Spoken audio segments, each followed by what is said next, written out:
a few weeks ago for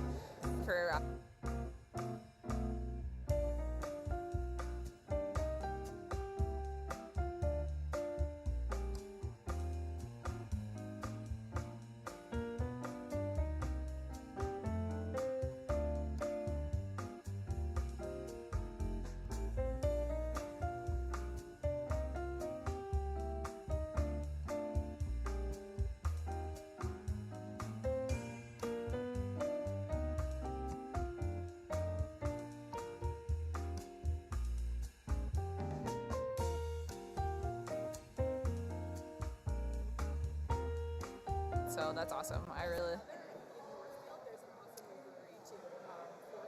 Okay, cool. We're going in a few weeks, so that's good to know. We're good. Good. Good afternoon. Woo. You can hear me. On behalf of the Graduate Career Center, thank you so much for being here today for Careers in Action. We have a wonderful panel here to speak on the future of work. And before we jump into the panel, it's my pleasure to introduce our moderator. Dr. Kate Ashley is an applied economist who is passionate about using tools and methodologies of analytics to make businesses better at what they do. In her role at Northeastern University, Dr. Ashley educates the next generation of supply chain and analytics professionals while also pursuing research projects and industry partnerships that advance the practice of business analytics. Dr. Ashley researches topics including pricing and revenue management, supply chain sustainability, and the effect of strategic consumer behavior in operational decision-making. Dr. Ashley has an industry background in management consulting and has worked with multiple startup companies and improved their pricing strategy. Prior to joining DeMoore McKim at Northeastern University, she was assistant professor at the Feliciano School of Business at Montclair University, go New Jersey. Dr. Ashley holds a bachelor's degree from Northwestern University and a PhD from University of California, Berkeley. Thank you so much for being here today.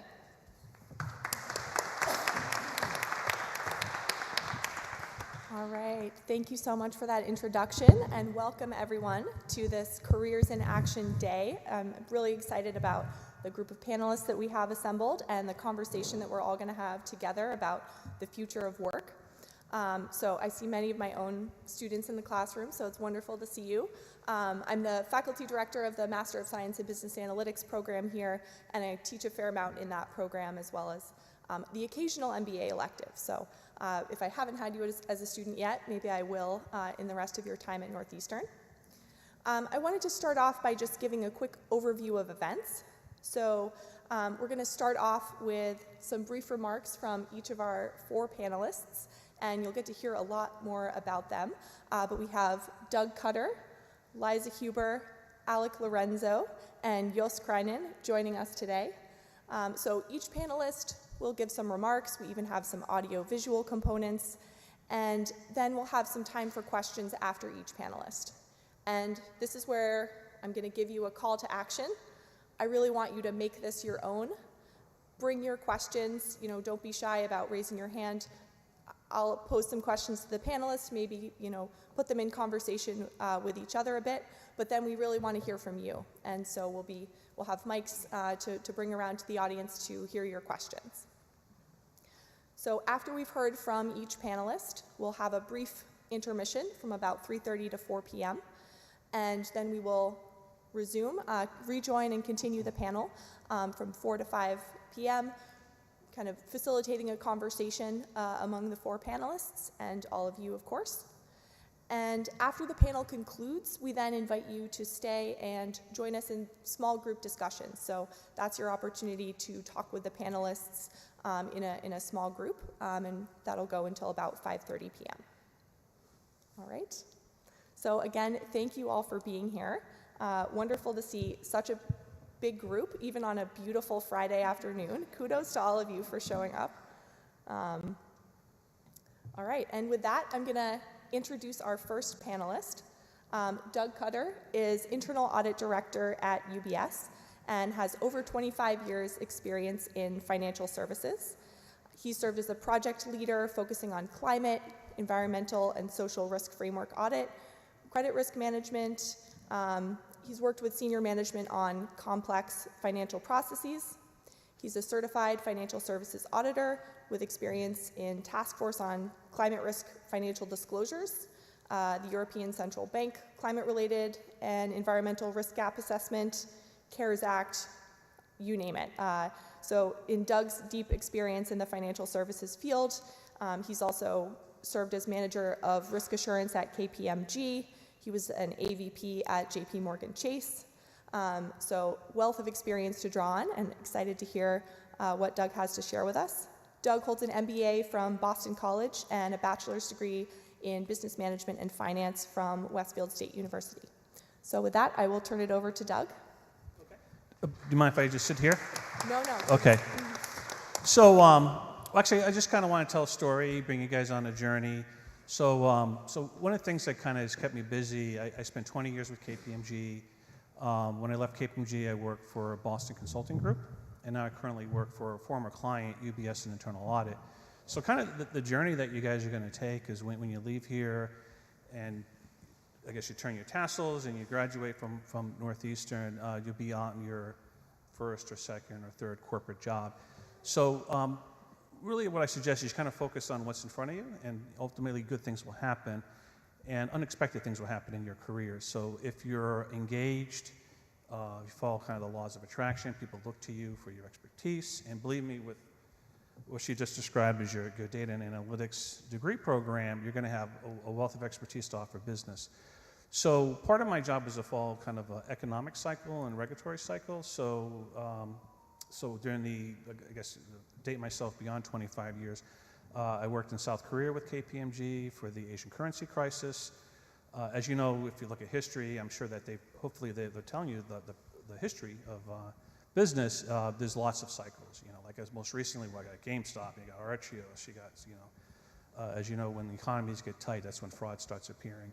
So I'll start with the Great Recession. So during the Great Recession, I had left JP Morgan. I was working in mutual funds. I said, hey, what could happen in a recession with mutual funds?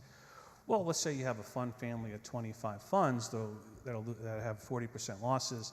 They'll collapse those funds. So now you need fewer fund accountants, fewer compliance people, and I was ops risk people.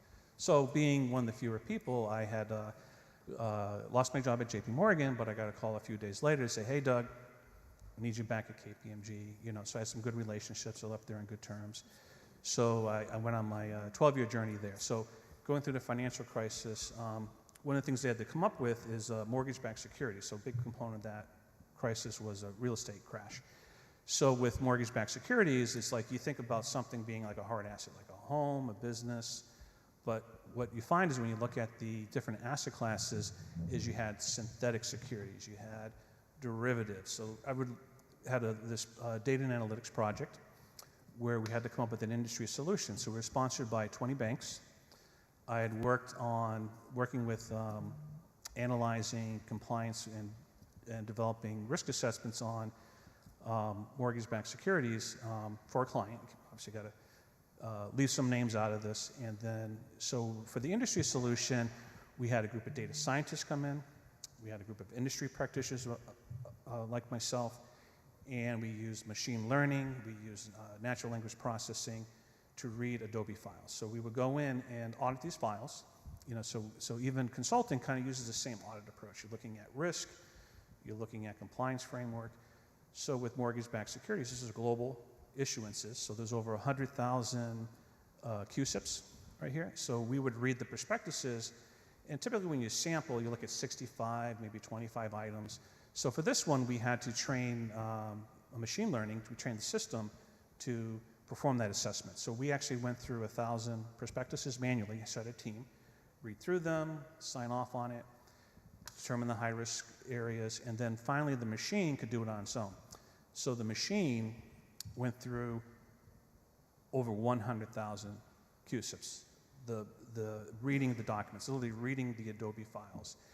And what came out of it was truly amazing. So with machine learning, natural language processing, I guess what we call kind of a proprietary lighthouse platform, we're able to, on a global basis, except for some of the Scandinavian countries, if they didn't translate their documents to English. And then, so there we did the sample testing for like South Korea and Japan. We did some sample testing where we had someone could read like, Korean characters, Japanese characters. They would analyze these documents. So now globally, for mortgage-backed securities and other synthetic exchange-traded notes and exchange-traded derivatives, credit products, we could start mapping out clusters of problematic issuances. So what we found was that in the risk domiciles, like if the regulatory and risk domicile was the US or Europe, we found those were pretty moderate risk, pretty acceptable risk. But then the machine was able to determine something we weren't able to physically do. Because if you asked me if I wanted to read 1,000 documents again, I would say no. But with the computer, you could just hit a button and it would do it on demand. So with the precision, it found errors in my original sample of 1,000. They said, oh yeah, it's a human error. There's a human error rate. So we were able to see that the problematic securities were REITs in Canada. We would see commodity funds like gold funds, palladium, commodity funds out of the Isle of Jersey, and then we would see issuances out of Cayman Islands, offshore tax jurisdictions. So we were really able to globally help them visualize where the risk was.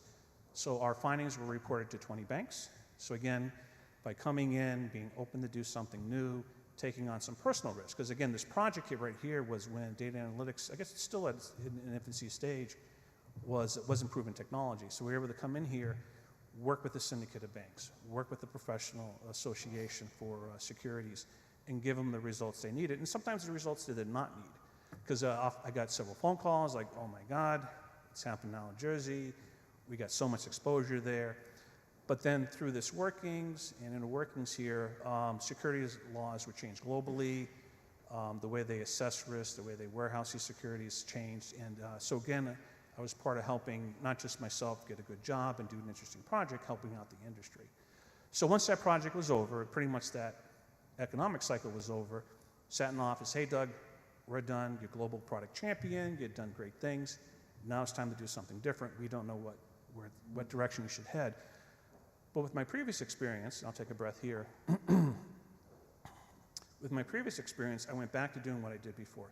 Went back to where I saw problems in the economy, where I could help my clients, and that was leveraged lending, oil and gas lending. So leveraged lending is a high-risk lending, and has times when things don't go well. So even in a good economy, there's a high default rate.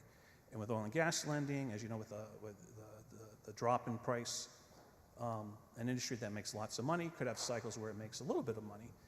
And so I think for oil and gas companies during that time was about 50 bankruptcies a month, several hundred bankruptcies a year.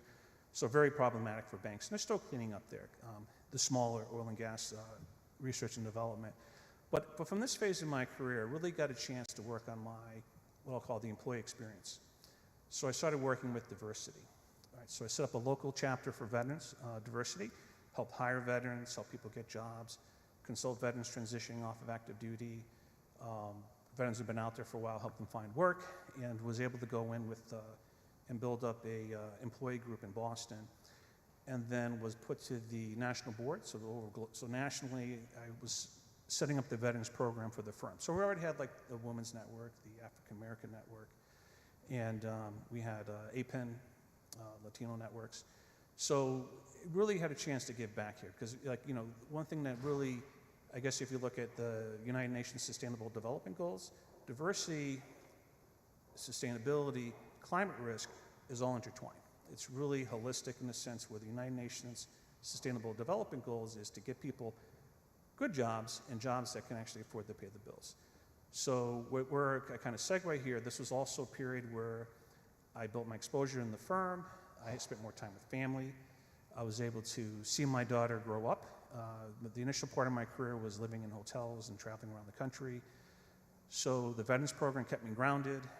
I still worked in New York, but then my clients at KPMG would be like, hey, Doug, we trust you, work from home. So pre-COVID, was able to work from home and have that kind of data and analytics background to bring into the work that I did. So again, traditional auditing, traditional consulting, sample 65, DNA, look at the universe of transaction, find everything that's wrong. Find stuff that you never dreamed of looking for within a particular data set, So to transition to where I am today, if we get to, again, won't go through the slide. If we get to maybe the third slide, stop here. Okay, so what this path has led me was during COVID, I spent 20 years at KPMG. So I had left KPMG, and the reason I went to internal audit is having this bad economy work and this economic cycle work go away. I had to do something different. So I would work as a subject matter expert on an internal audit team. So my expertise is risk management. So I audit risk management functions. But if you look here, I'm sorry, I have to peek over my shoulder. In the green box right here, you see group risk control audit. That's where I am. But I'm in the Americas audit, but I also audit the UBS Europe. And if you look in the blue circle, I do cross-functional audits across investment banking, global wealth management. I look at margin lending, aircraft lending to private equity firms and funds, and traditional investment banking products. And then I've also had an opportunity to work in climate risk. And so hopefully we're following the theme here. I think your theme was knowledge in the workplace, technology in the workplace, where things are going. So where things went for me was I was predominantly working with U.S. teams in the United States. We did work in some projects internationally, but if you get to the next slide. So if you look at the orange dots, primarily I'm working with, my team is India, London, Singapore, Hong Kong, and so I haven't, up on the map, I haven't worked with our Chinese group, I haven't worked with our Milan office, but on a daily basis, hundreds of hours a year, I'm forming relationships, I'm working with a cross-functional team. So globally, we have about 525 internal auditors, and we have auditors that have an HR background that look at HR. We have auditors that have a quantitative background that look at models. We have a data and analytics team that looks at the DNA aspects of our audits, working with data, validating data is complete and accurate, fit for purpose. And so if I were just to have a team in the US that focused only on the US, it would probably have to be 3 times the size. So as a cross-functional team, I'm working on a global team. And part of my performance goals were basically to form relationships and to form close ties to both the people I audit and the people I work with globally. So it's not a hard task. I mean, we work with Skype, I guess we're moving to MS Teams. So really the future of the work is that there's more acceptance to working from home, because if I had to travel to an office, my coworkers, my day-to-day colleagues are overseas. So we overlap by, for me, I do mostly internationally, so 8 to 12 during the day. I'm working with people in London and Europe. Our offices in India kind of align their hours to our London office, so I get about half a day with them. And then, so Singapore and Hong Kong, you kind of have to take it on the chin. So you will have some 5 a.m., 6 a.m. meetings, or maybe some 9 or 10 p.m. meetings to connect with them. But of course, that's face-to-face, over the phone meetings, and then, of course, by email and stuff. They can always deal with the time zone delay by working with email and getting your request done. So it's a bit of a buffer, a bit of a challenge with India, because if you are a day behind, you're 2 days behind. So you can really have to be on top of your schedule and your program.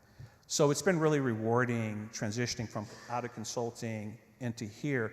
And I'll tell you, consulting, I mean, you kind of follow those economic trends, you follow those regulatory trends, So here I'm still able to do that. I'm still able to get that reward of working with leading edge things. I'm still looking at a wide variety of disciplines.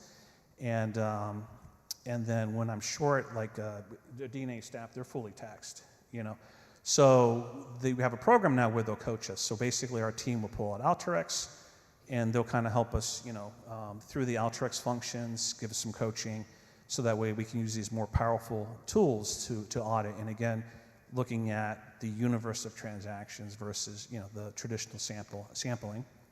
And then let's see what I had for the next slide. Okay, so I'll end with this topic here. So how am I doing for time? I don't know if anyone's got a stopwatch going. Oh, okay, we're good. So again, so on the journey here, so with climate risk, well, how does that work with the bank? How do you bring in diversity into this? So it's really a broad-based spectrum. So yes, climate risk is focused on geography and climate and the impact on the things you invest in, right? And then the sustainability goals are coupled with that because I guess everything's kind of networked in. So you hear terms like ESG, I think that's environmental sustainability and governance, or ESR, environmental sustainability risk. I think they're kind of moving towards SCR, which is sustainability and climate risk.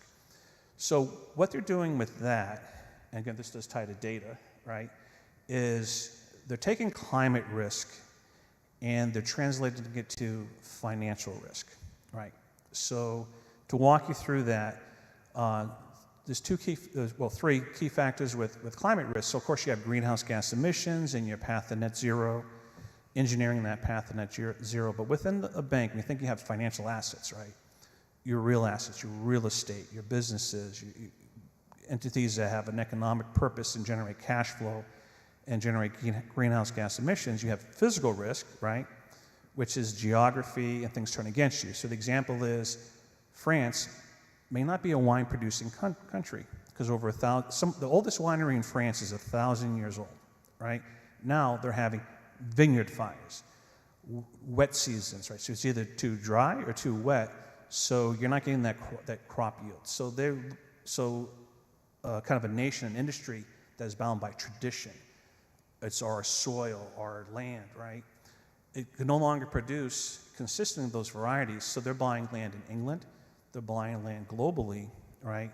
Looking to other areas that are not wine-producing countries, but with climate change will become wine-producing countries based on the change in climate. So that presents physical risk, and the transition risk is getting there, right? Is dealing with the flooding, dealing with transitioning your business, retooling yourself to produce less greenhouse gases. So what a bank does with asset management, right? So you got your funds that you invest in, is they use this data from a firm called MSCI. And again, I'm not advertising. So with MSCI data, you got to have looking at portfolio emissions. So as a bank, they want to say, hey, you don't just produce greenhouse gas based on your buildings, your infrastructure, your business travel, your office space. You generate greenhouse gas emissions through your supply chain. You generate it through the concrete that goes in your building, right? So you may have a green building, but a lot of carbon was burnt up building that building. So for these portfolios, they translate dollars into greenhouse gases. So they have these metrics right here with, let's say there's maybe 77 standard industrial codes, there's probably more. There's 5 industries that produce 80% of the greenhouse gas emissions. So when you look at measuring data, it's very well documented what industries produce greenhouse gas emissions. So they kind of take this and they take your data, your assets under management, they take this emissions data and they apply it to your SIC codes, they make adjustments, and again, as internal audit, we you leverage those same tools to kind of look at the data, make sure the data can be reconciled, make sure we understand it's fit for purpose, and then make sure that the greenhouse gas emissions tracking is complete. So that goes across everything, your supply chain, your loan book, and so that's kind of the journey now to net zero and kind of the regulatory cycle that I'm following. So again, just based on the laws of attraction, this was a former client. I did a great job with counterparty risk, understood risk management frameworks. So when I came on to work full-time, they said, hey, I didn't ask for this, they said, hey, we'd like you to work on the climate risk program because we think you can do it, right? So fortunately for all of you, there's things out there that are new, right? So you don't need 10 years of experience, unless you're a scientist, who's been sitting out on Mount Washington measuring the weather, very few financial people have these backgrounds. So when you look at these regulatory cycles, these economic cycles, it's a chance for you at a not to use the word young, as a young professional, as someone coming out of a university to come in and showcase your mastery of data analytics tools, right? Because again, it's my job to work with the data scientists. I mean, I know the business, you know the data, we can work together on the solutions, right? And working for a company like UBS, and again, I have a QR code, we have a graduate training program. So I am here to look for potential candidates right here. So I have the QR code on my phone, come see me after, But at the end of the day, I really want to close with this, there are going to be times when it might feel like there's not an opportunity, right? That's when you have to do something, right? So when someone pulls me in the office, hey, we're done with this whole securities thing, we did the industry solution, You gave your job to a computer, I mean, nothing against that aspect of it right here, But you still need people to analyze the data that's coming out, and you still need people to make sure that works. So I think that you guys have unlimited opportunity right now, even if things tighten up, unlimited opportunity right here because, although I have a coach, I'm, struggling with my own use of analytics tools. So I think that whether you're going into business, whether you're going into data analytics, whether you're looking for quantitative work right here, you're in demand, and there's people out there willing to mentor you and train you and put you through a training program. And so definitely, put your head up for air and apply for jobs. But just, do good things in your school. And then just note that one thing that's kept me going is the employee experience. I've been campus recruiting for about 10 years. I've been doing volunteer work for about 10 years on paid company time. So definitely the employee experience, although you're working hard, you do come up for air. You do get a chance to give back. And again, I'll stop there, but obviously I could keep going forever. But listen, thank you so much here. It's a privilege to sit here with you and meet each and every one of you. So thank you for paying attention. Thank you, Doug.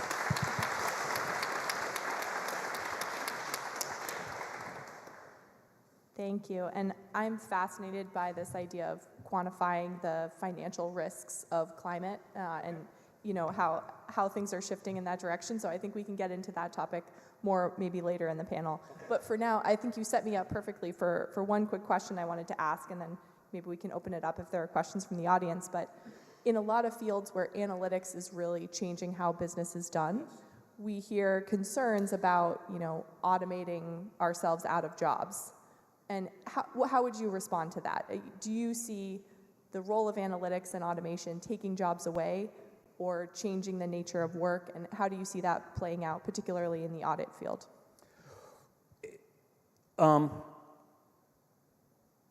With the labor shortage and the cost of labor, I can't give you the numbers right here, but basically the cost to look at 1,000 prospectuses is very high because you have to have the professionals look at there, you have the people who can think.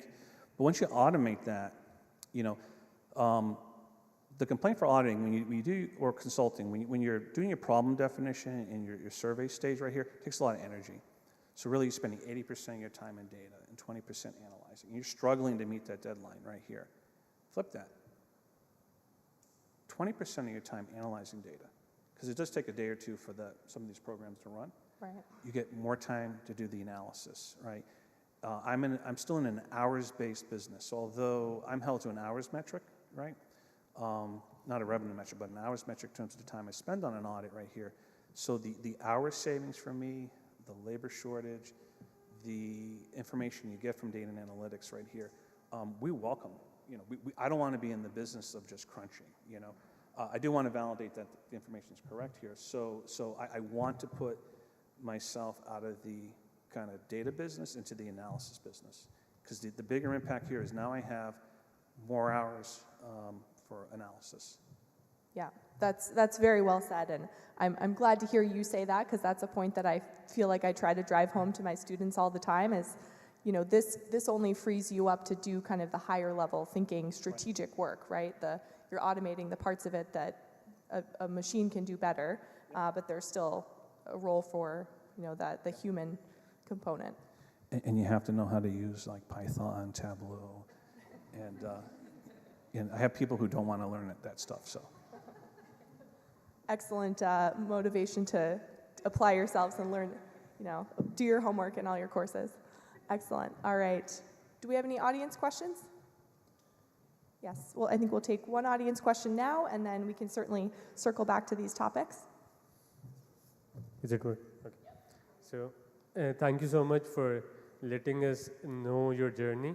As somebody who's lived through the Great Recession, how scared are you for the upcoming recession that the Wall Street is afraid of, and what advice that you have for your younger self if you were graduating today, or maybe next year? Okay, so the Great Recession, the next recession. So I have to be careful here, because in credit risk, there's more demand for credit risk during recession. So I don't look forward to it, but I have a purpose, right? So I think that it's going to impact people very negatively for a very long time, and that's unfortunate. But as I say, with the last recession, I was part of an industry solution to understand risk, right? So I'm part of helping people see what they didn't see before, maybe finding some things out about the process or the structural things that happen. So I definitely think that, obviously, with your energy, your abilities, you can be part of the solution. So, and then that makes things better for everyone. So I think that, yes, it's going to be very biased, very unfortunate things will happen, but I think that very humble basis, I saw an enormous amount of wealth disappear, loans up for auction for 10, 20 cents on the dollar, properties not purchased, zero value, right? You can imagine real estate today, but also saw that things do get better, so I think that it's where the universities come in is university enrollment does go up, in some of these things, and I think that, with the toolkit you have and the energy that you have, I think that you guys will help with the next industry solution, definitely with your skill set, data scientists and finance and business and everything, so again, in all humility, I think that there's opportunity, and then of course, I'll stop there, but yes, there will be opportunity, there will be ways to be part of that industry solution. Yeah, that's a great question, and Doug, very well said. On a personal note, I graduated from undergrad in 2008, so also graduating, into a recession. And I will echo what Doug said, not to downplay, the severity of that recession and many of the unfortunate, consequences. But there will be opportunities. I think it's about kind of understanding the changes. A recession, any global economic shift brings a lot of uncertainty. And so where the job opportunities are may shift, but there will be opportunities. And things do get better, as Doug said as well. Can we do? Oh. One more quick question? Yeah, thank you so much. I'm going to stand up. Hi, my name is Abdelaziz Al-Shalfan. I'm in the MSBA program, one of Professor Ashley's students. Thank you, Doug, for being here. It was great to listen to what you have to say. I just wanted to comment on what you said when you said, I know the business, you know the data.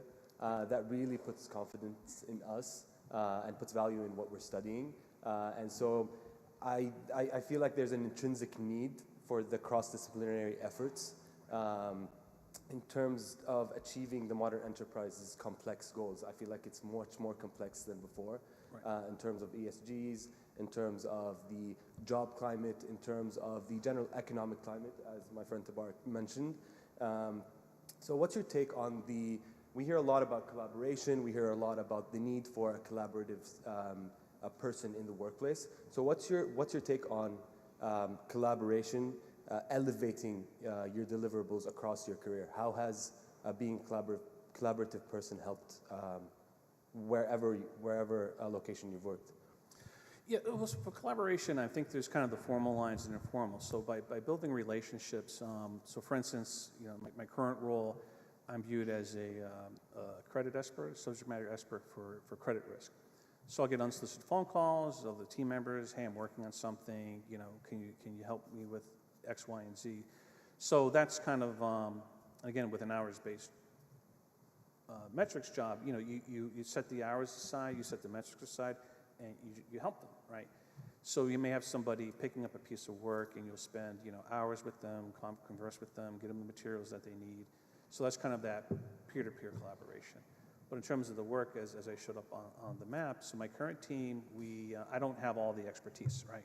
So we have our regulatory experts. They're going to be looking at the regulations from the Monetary Authority of Singapore, the Hong Kong regulations for climate risk, the kind of late but burgeoning U.S. regulations for climate risk. So we're going to have some compliance people looking at that, model people looking at model.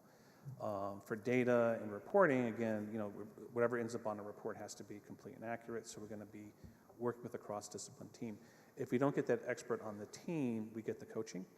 So, for instance, we have some limited time with our model validation people, and people can look at the kind of model framework that we're building out for climate risk. So for things like that, we'll get the coaching we need, get the time we can get with the model people, but then we'll finish the work leveraging their expertise, the framework that they set up. So there's really quite a bit of need for collaboration, and with the labor shortage and things like that, it's just going to persist. But again, being part of the solution is that you have these relationships where someone's like happy to take your call, willing to take your call, and take some time out of the day that they don't have, and help you. Thank you. Thanks for the questions, and thank you so much, Doug. Next, I am pleased to introduce Liza Huber. Liza is an entrepreneur, award-winning cookbook author, wife, mom of 4, including mom of Hayden, who's with us in the audience today. Liza is the CEO and founder of Sage Spoonfuls, one of the most trusted brands in mealtime products for babies and kids, available at major retailers like Target, Walmart, Pottery Barn Kids. After nearly losing her son, the importance of giving babies the healthiest start to life became a mission for Liza, and she has dedicated herself to developing a product line that makes healthy easy for busy parents. Liza's been featured on Good Morning America, Dr. Oz, Hallmark Home and Family, Good Day New York, and in Forbes.com's Female Entrepreneurs Rocking the World series. She has successfully built a globally recognized brand from the ground up and is now passionate about sharing her experiences with other entrepreneurs. Her son, Brendan, has cerebral palsy, and raising awareness and supporting the CP community is very close to her heart as well. So I will turn it over to Liza and let you hear more of her story directly from her. Hi, everyone. I am so happy to be here with you today and honored to be here again. I was here last year to speak with you about business and all the opportunities that there are. I have a quick 2-minute brand video to show you so you can learn a little bit more about Sage Spoonfuls and a little bit more about me as an entrepreneur and what our mission is as a company.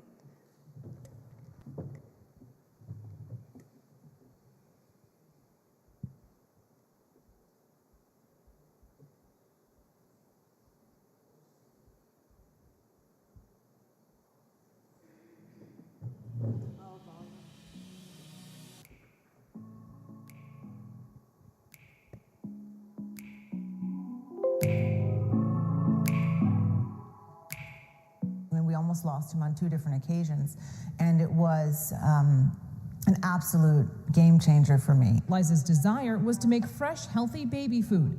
She realized at the time there was a big hole in the market. There is no product out there that makes providing fresh, healthy food for your baby easy. Everything is a chore, and it should be easy, for busy parents or caregivers to provide healthy food. It started with BPA-free plastic baby food jars and has since expanded to glass containers, reusable zip bags, and silicone plates. Leak-proof, waterproof, airtight.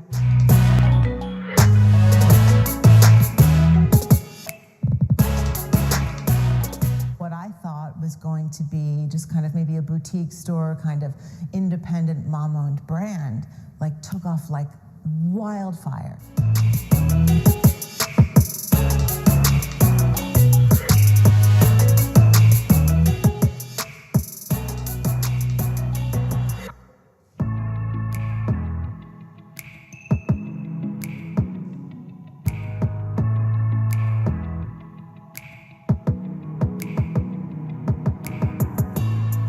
Liza frequently makes trips to the production warehouse in New Jersey. Great job, Kathy. Not only to oversee her business, but to visit a group of special needs adults she employs, who have really become like family to her. We're so grateful to have them doing this meaningful work for us, and we're also so happy for the independence that it provides them as well.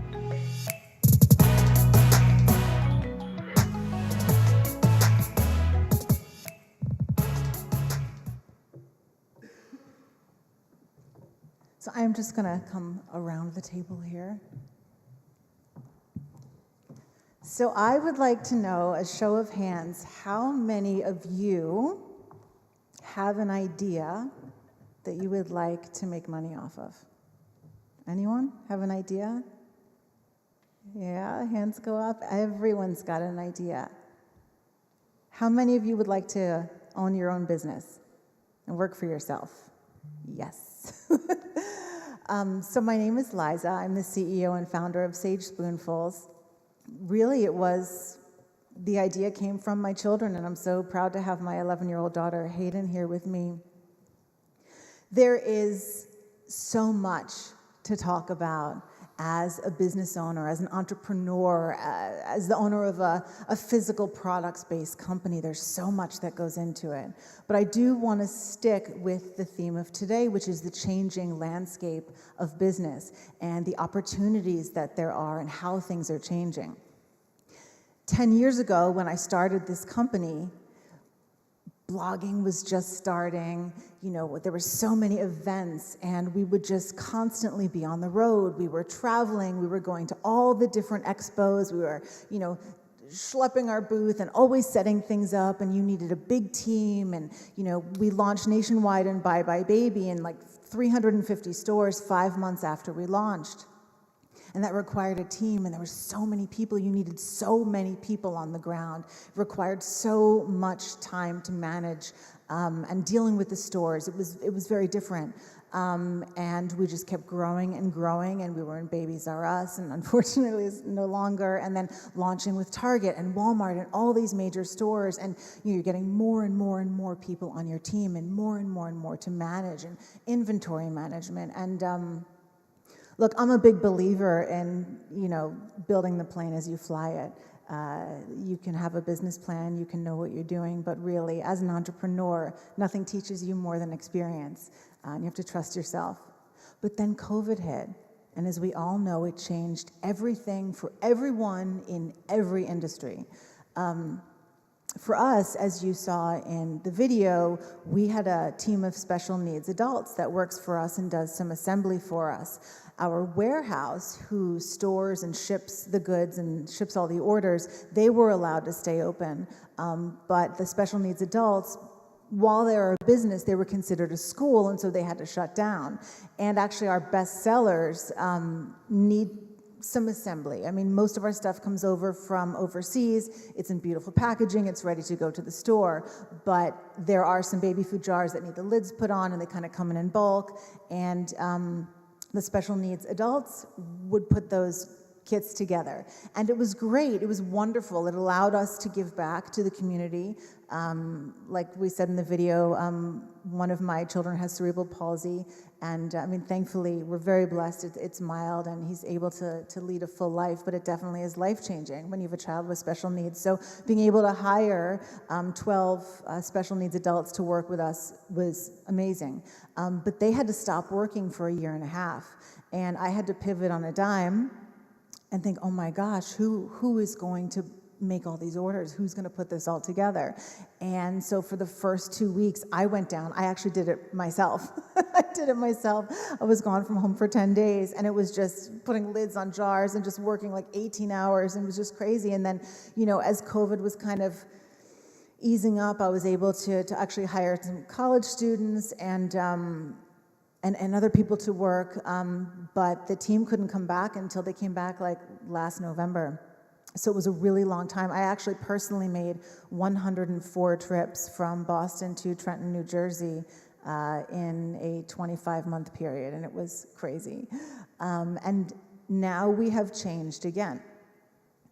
We had a bunch of people working for us as W-2s, a bunch of 1099s. I've actually really grown the company a lot with third-party logistics, with contractors, with very, very few W-2s, full-time employees. And what we're doing now, everything's changed again. So much is automated. The future of retail is e-commerce. We've actually completely shifted our entire plan, really, to be really Amazon-focused, really Target-focused, really Walmart-focused, Pottery Barn Kids. We're launching with Williams-Sonoma, I think next month, and international, and really building a team that can work from anywhere.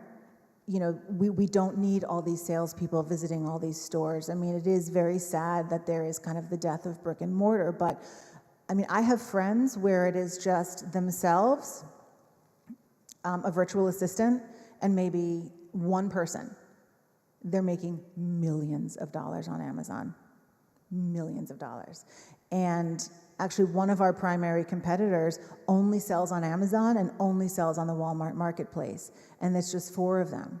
And they all work all over the country. And same thing for us. There's 3 of us. There's only 3 people who actually are employed by Sage Spoonfuls, multi-million-dollar company, and we run it with third-party logistics and contractors.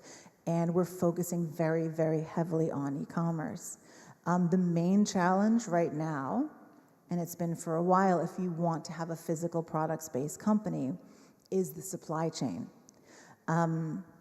When COVID hit in March of 2020, for companies, it was either feast or famine. You were either going to do really well or you were unfortunately going through a very difficult time. For us, because we had such a huge foot in e-commerce, we did very, very well.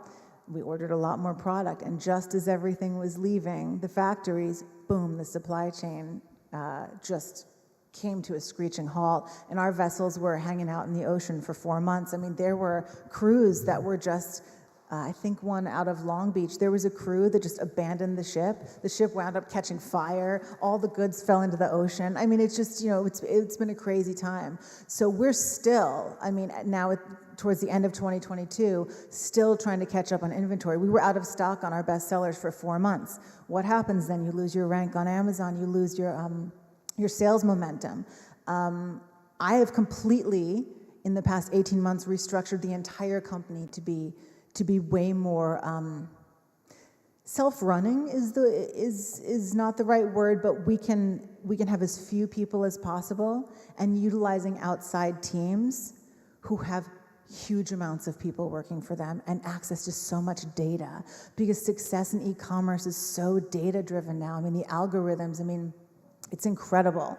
So we now are working with the same Amazon team that runs Amazon for Adidas and the North Face and Orvis and some really, really huge companies. And we decided to streamline our team.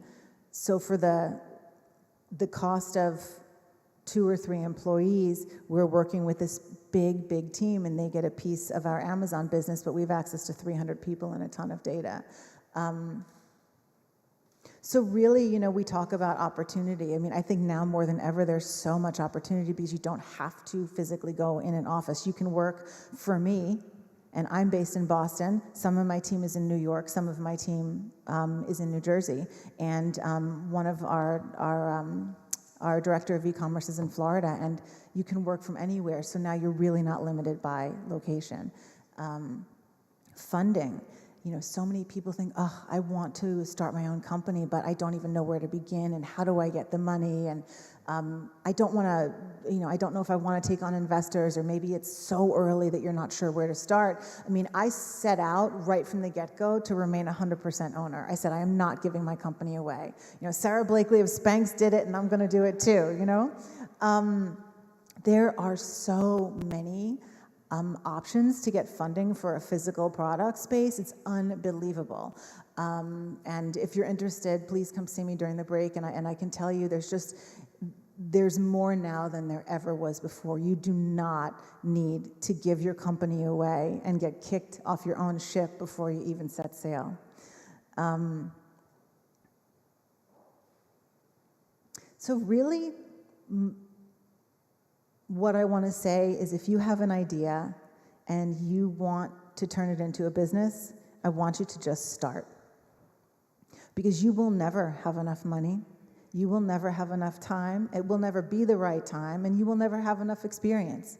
The one thing you need is the belief in yourself and your idea, and you just go. And you get started, and you build that plane while you fly it. So that's my spiel on being an entrepreneur.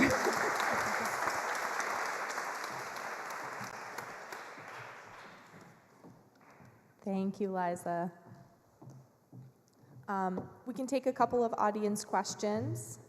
And in the meantime, many of our students here might be in the position of those companies who are doing the data analysis for you.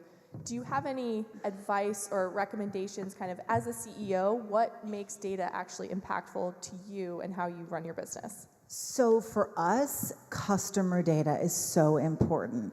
And if someone is, my goodness, I mean, the company that we now are working for, the one that's running our Amazon business, they have 300 people working all over the world doing analytics. Who's buying from you? Where are they located? What are they liking? I mean, you have to kind of meet your customers where they are, and without the analytics of, how long are they staying on your page? Like, how many kids do they have? Like, how fast are they clicking on your site? Or how many clicks are you getting on your ads? I mean, digital advertising is its whole own thing, and if anyone's interested in that kind of data. There's wonderful, wonderful companies. We work with Channel Precision. They're the ones who run our Amazon account. And you can be in retail, you can be in an interesting kind of part of it, the data part of it, because you have to know who your customers are. You have to know how the Amazon algorithm works. I mean, because they can crush you. They can actually suppress your listings. I mean, there's a lot. It's so important to have the right data team as a product-based business. Yeah. Have you seen a lot of changes in that algorithm too? Like we know with Instagram or other social media platforms, sometimes the business will kind of get it down, you've got your strategy, and then they change the algorithm. Oh yes, we are right now dying a slow death on Instagram. I don't know what happened. It's just like, it's crazy, right? We were killing it.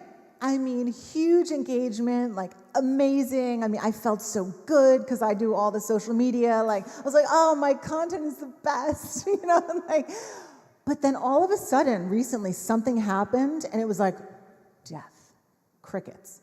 And I've been talking to my friends, like, what's happening? And then, of course, we're making the mistake of buying followers, buying likes, buying views, because you're like, we have to keep up our vanity metrics. And then you just wind up crushing yourself even further. So we are actually in a hole, and we're now working with some people to try to help us dig out. But I don't want to pay anyone to help me dig out, because unfortunately with the algorithm, with social media, they know when you're doing stuff, and they just have to fight the good fight with social media. I don't even know.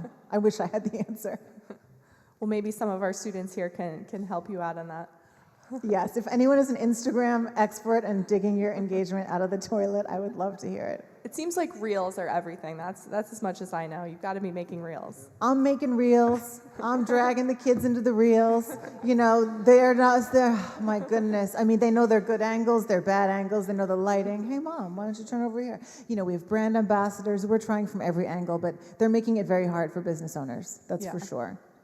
I think something I'm taking away from what you've said is this is a really cool opportunity on either side. If you want to be the entrepreneur, you have the idea, but you don't want to have a team of analytics professionals like employed by you, you can still have access to those resources. Or if you're the analytics person and that's the role you want to play, you can get involved in a lot of really exciting businesses. And work for a company like Channel Precision, who we work with, who works with a lot of really cool companies, everything from Adidas and North Face and Orvis and Patagonia and then Sage Spoonfuls and Evenflow. And so you're doing analytics for all these different things, not necessarily just one company all the time. So that's a wonderful point you bring up. There's a lot of opportunity both as an entrepreneur and in the data sector for manufacturing, big time. Yeah, it reminds me of consulting, and that was the job that I did at my first role out of college, which gave me the opportunity to work with 7 or 8 different companies in the span of 2 years. That can be a really great experience, definitely. All right. Any questions at this point, or we can move on and circle back as well? One question there.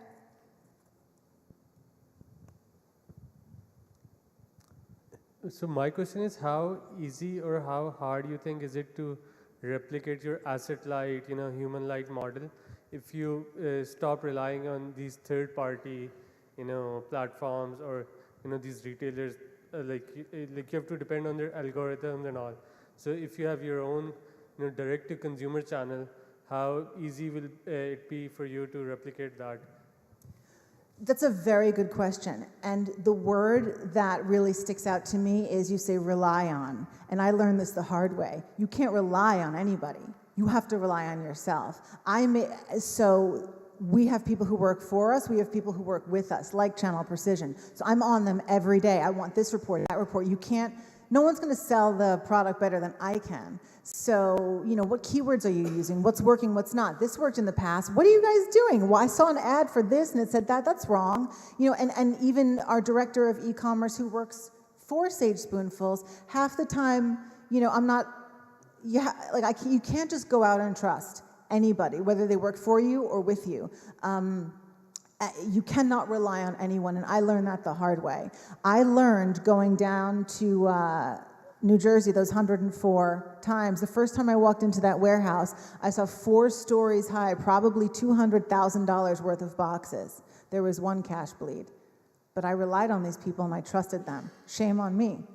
And then there was this, and then there was this, there's this, and there was this, and now we moved warehouses, and I went over 7 years of bills in the old warehouse, and I was like, I trusted you, I relied on you, and you're telling me that you were going to charge me $7,200 to connect our website to your back end, and our new guys are doing it for free? I trusted them. I relied on them to do the right thing. You have to only yourself. You have to trust and verify your team, but never just let them go do their thing. You always need to know, have your finger on the pulse of every level, is what I always say. Yeah, that's a great point. I think we have a question in the back here as well. Yeah, hi. First of all, I would like to thank you for sharing your journey with us and for again motivating us to, go out there and build our own businesses. I think it's really inspiring for me personally. I actually had 2 questions. The first one was that as you decided to actually bring your vision to life and to make your own company, as you were a woman and you said that you're a mom of 4 kids, did you think that it was particularly difficult for you to navigate that journey? So that was my first question. And the second one was that you said that mostly you're a company of 3 and that you outsource a lot of the work that you do, and you partner with a lot of third-party people. So do you think that when you get access to data and that as you're building a physical product, when it comes to automation in manufacturing, how is that changing the landscape today, specifically after COVID? Well, it's nice to meet you. Thank you for your questions. The first one, when we say I have 4 kids, I did not have 4 kids when I started the company. We had all 4 kids in 5.5 years, and I was actually pregnant with this young lady right here and on bed rest when I finished my book and started really sourcing the products, and I was highly pregnant with our youngest, her younger brother Mason, when we launched the company. I was 8 months pregnant, and my husband was wheeling me around one of the trade shows. It's like it's never a right time. This is never a right time to start a family. Just do it. It's never a right time in life. Just do it. So it's not easy, but if you love what you're doing, you figure it out. You really figure it out. And I'm so sorry. Can I ask you to repeat your second question? So my second question basically involved that how do you think data and automation of the manufacturing process has impacted your business specifically after COVID?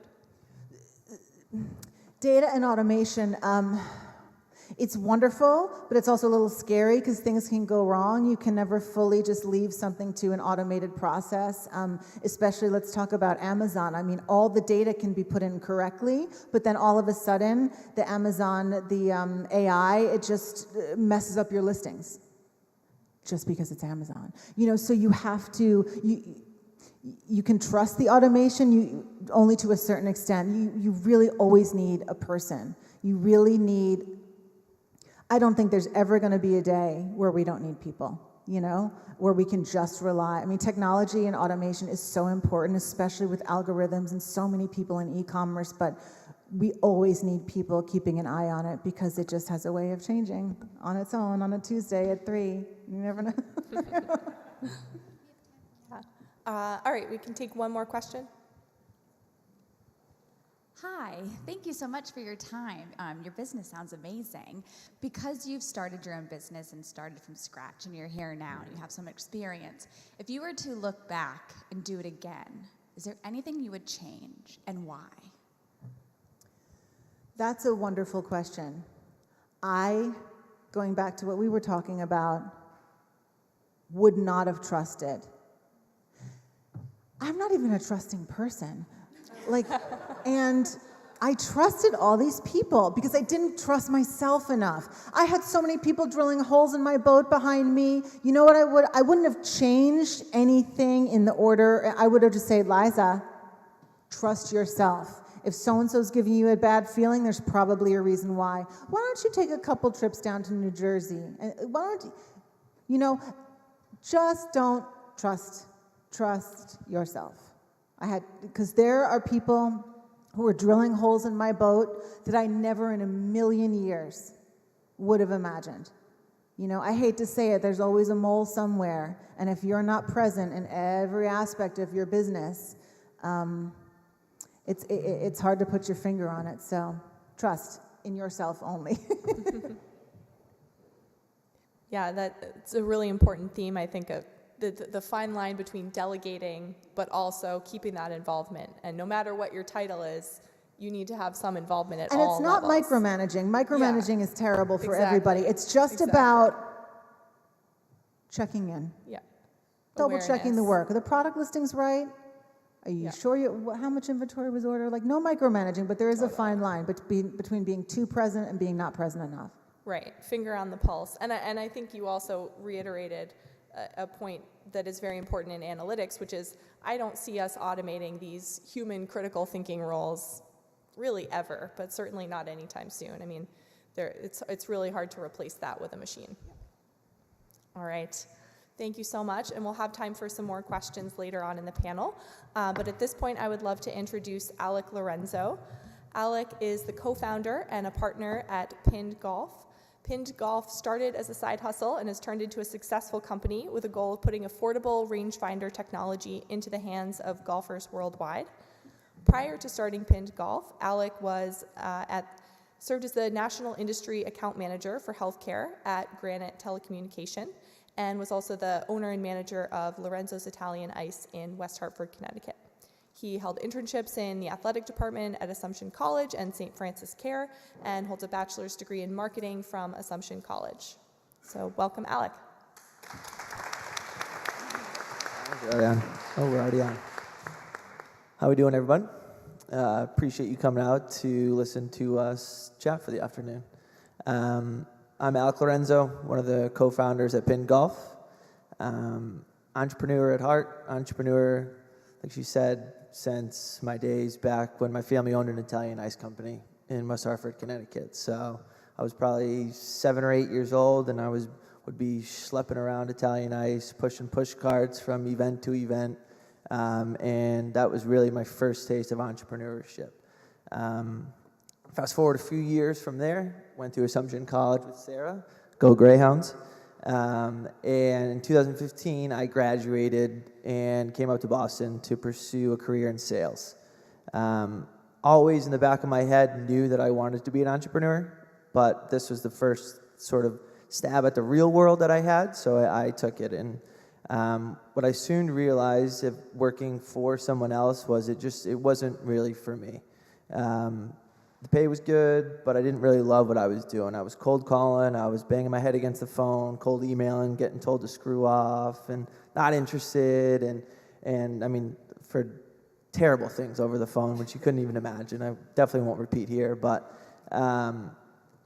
it just hit a point where I was just like, okay, I don't know how much longer I can do this for. So that's when the gears really started turning, and that's when Pinned Golf sort of evolved. And myself, my two co-founders, one who I went to school with at Assumption, and then one who actually sat next to me at my day job, kind of started Pinned Golf back then. So me and the kid who I used to work with would always kind of shoot the breeze about ideas. Hey, what do you think about this? What do you think about that?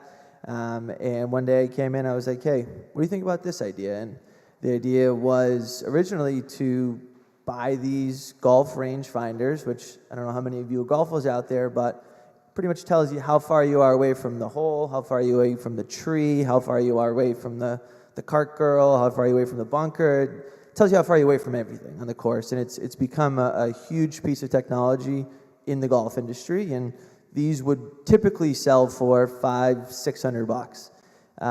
And what we realized was we just couldn't afford that. We wanted one, but we knew we couldn't afford it because we were right out of school, rent, student loans, car payment, groceries, the list goes on, and you guys will soon realize all of those expenses, and it's a rude awakening. And spending that kind of money on a rangefinder wasn't really in the question. And so kind of just did it. As Liza said, we kind of just did it. So we started doing our homework, started trying to find some manufacturers and working with design teams to sort of come out with our first model, and back in 2018 we did. So we launched a product, and with the assumption of that we were going to sell them to courses and then have courses rent them out. New form of revenue for these courses, we figured, it's a no-brainer, right? Like the courses, especially up here in the Northeast, are only open for 6-8 months out of the year, except for today. I mean, it's beautiful out there today. But so we were like, okay, it's a no-brainer. Why would anyone say no to a new stream of revenue? And what we realized was a lot of the guys working at golf courses have been there for a while, and if it ain't broke, don't fix it. So they didn't want to hear some kids trying to pitch them on this new idea to sell rangefinders. A lot of them thought they would get stolen and yada, yada, yada. So we were sitting on a good amount of rangefinders, and then we, as Liza said too, we sort of pivoted, and we pivoted to the social media aspect of things. And when we started Pinned, it was a side hustle. So we'd been doing this during our day job. So during the day, we'd be, like I said, banging our heads against the phone, dialing 100 dials a day, getting told to screw off, and then at night we'd be trying to cold call into these courses and try and pitch them on this new idea. Very soon realized that just wasn't going to work. So like I said, pivoted to more of a direct-to-consumer route, which we started leveraging Instagram, we started leveraging influencers, we started leveraging Amazon, we started leveraging, the list goes on of the digital assets that we have brought into our business. And again, similar to like Liza said, we've outsourced. At this point, we've outsourced a lot of our day-to-day tasks. So she said she works with a 3PL, which is a third-party logistics company. They do all of our shipping. So an order that comes in goes right to our 3PL. They do all of our shipping. Before, I was shipping all of these things out of my Southie apartment. So that got really old really fast, especially when all of a sudden we were getting 100 orders a day. So car couldn't fit it, and we realized, hey, you know what? We gotta outsource this again. We'll pay a little extra premium because then we get more time back in our day. We're not running to the post office during lunch. We're not getting yelled at for being late because you have to pack a couple more boxes in the morning, or for leaving early to get to the post office before the day closed. So we've really leveraged sort of outsourcing, and I think again, like Liza said too, that's only going to continue to increase. I think again, there's a lot of smarter people out there than myself and my two co-founders who know how to do all of the stuff that we need to get done, right? Like we're good at selling, but we understand that there's a lot of other people out there who are really good at looking at data and telling you, hey, you should be doing this when we think you should be doing that. But then you guys come to the table and you say, well, this is all of the data that we have to prove that to you. Okay, oh, you know what? We'll follow the data. So a small sample size of that is when we started working with a company called Barstool Sports. I'm sure you guys have all heard them before, familiar with them. So it was about 6 months into our journey with Pinned, and one of the main guys tweeted out, he was like, hey, I'm in the market for a new rangefinder. Anyone have any suggestions? So we hit him back. We were like, hey, we'll send you one in the mail. Give us your address. You'll have it tomorrow. So we sent him one. He loved it. We wrote a little handwritten note in there tying Boston. He's from Boston.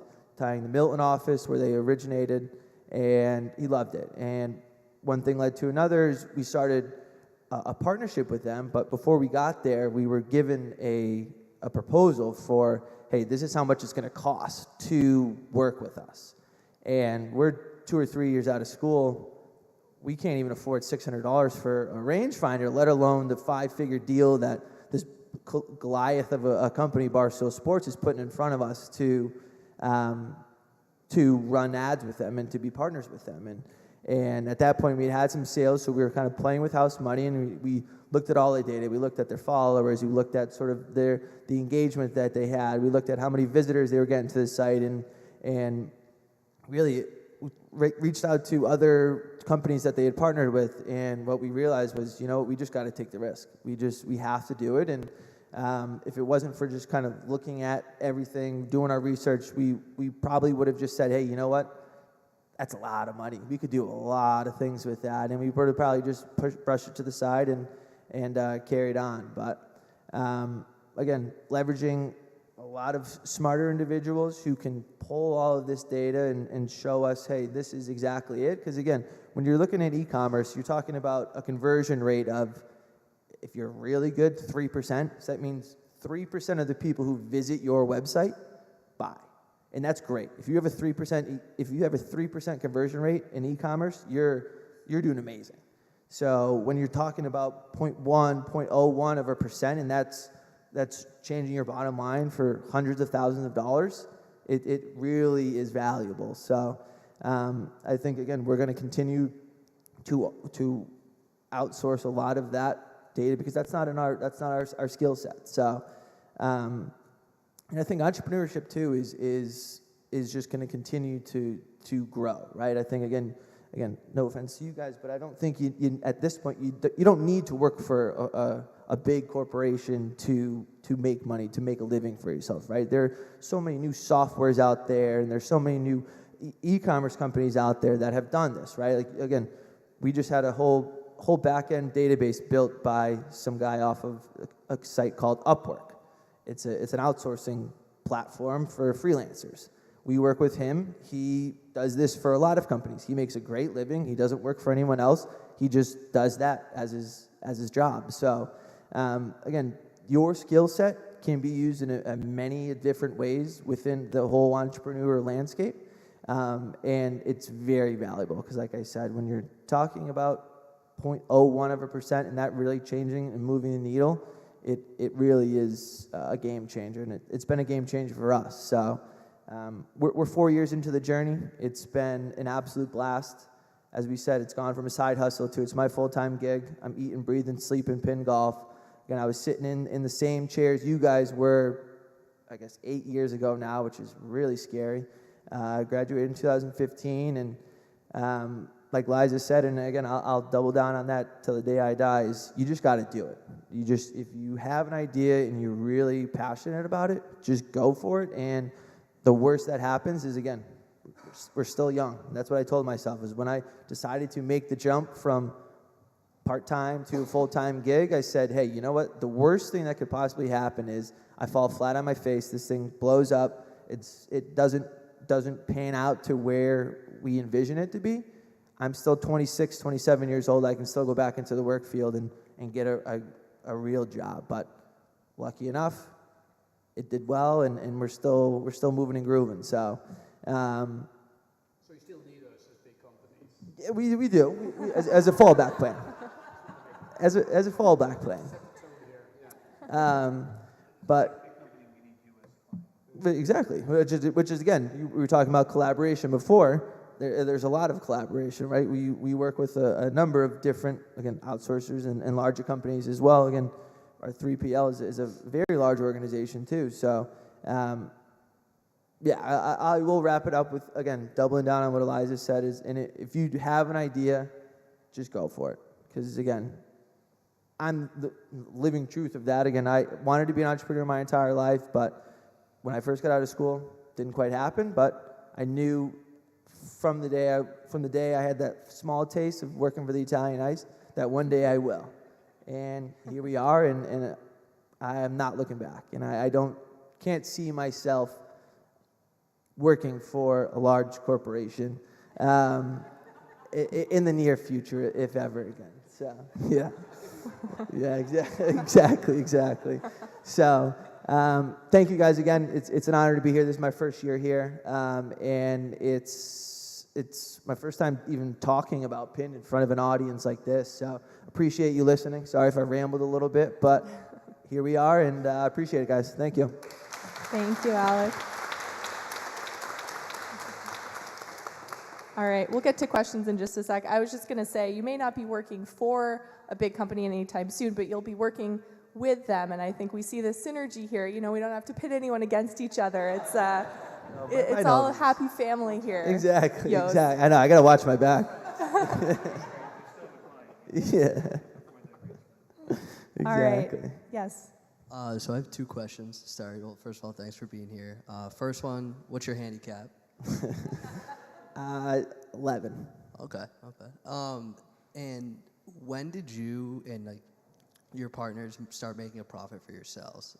When all the money wasn't going to the business, but when you could actually sort of live off that income? Yeah. So I quit my full-time job in March of 2020 to do this full-time. So that was really, I mean, we'd made a profit since realistically day one, right? We really lean. As Liza said, we had no full-time employees. Now we have a handful, but March of 2020, we really looked at the books and we were just like, hey, you know what? We're making enough money for someone to do this full-time. I'd been at the job that I was at for 5 years, and I was like, hey, you know what? I'll do it. So that was the chance, and I took it, and ain't looking back. Could you talk about maybe the biggest challenge you faced starting your business that may happen to most entrepreneurs, and how you went at that and faced that? Yeah, I think realistically for me it was time management. I think again, I mean, a young kid in Southie getting pulled this, that, 10 million different ways. Go to this party, go hang out here, go watch the Patriots, go to the Patriots game. So it's just really boiling down to, hey, I have this and this to do, and on top of it, working a full-time gig, it really limited my hours to. Again, I had a girlfriend at the time, and she was just like, I mean, you ever time for me? And I'm like, no, we're business first here. But I think time management was huge, and just being able to say, hey, you know what, like, as much as I want to do this, I have something more important because this is what I'm passionate about, and this is just kind of put the blinders on and just go. So definitely time management and being able to say, yeah, sorry. Hi, thank you so much for sharing your journey and kind of telling us about what you did. My question is, when you start a business that's product-based, you have to figure out a lot about like sourcing and like, do I want to go outside of the country? But sitting here and like with no experience, it can be really hard. So how did you tackle that? Like, how did you figure out where you want to get your products from? Google. Realistically, Google. Again, it's a piece of electronic. So everything that is in electronic mostly comes from overseas. So it was really, I don't want to say simple, but we just did a quick Google search of saying, hey, rangefinder manufacturers, or when we started other little side businesses,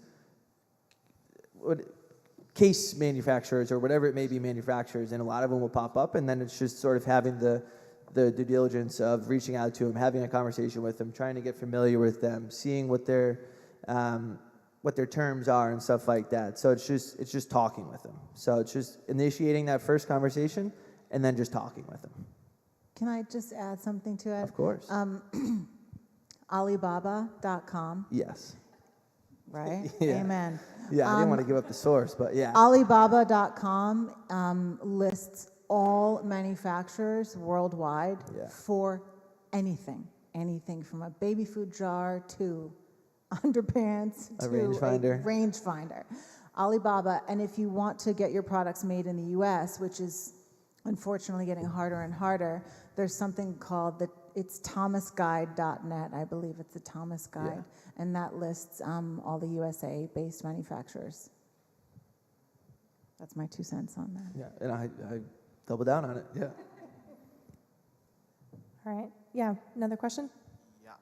Thank you for your insights. I'd like to bring out the point where you mentioned something regarding you having like a goal or a vision, but your your data-driven team said no otherwise and pulled up the data for you to like carry on with their idea instead.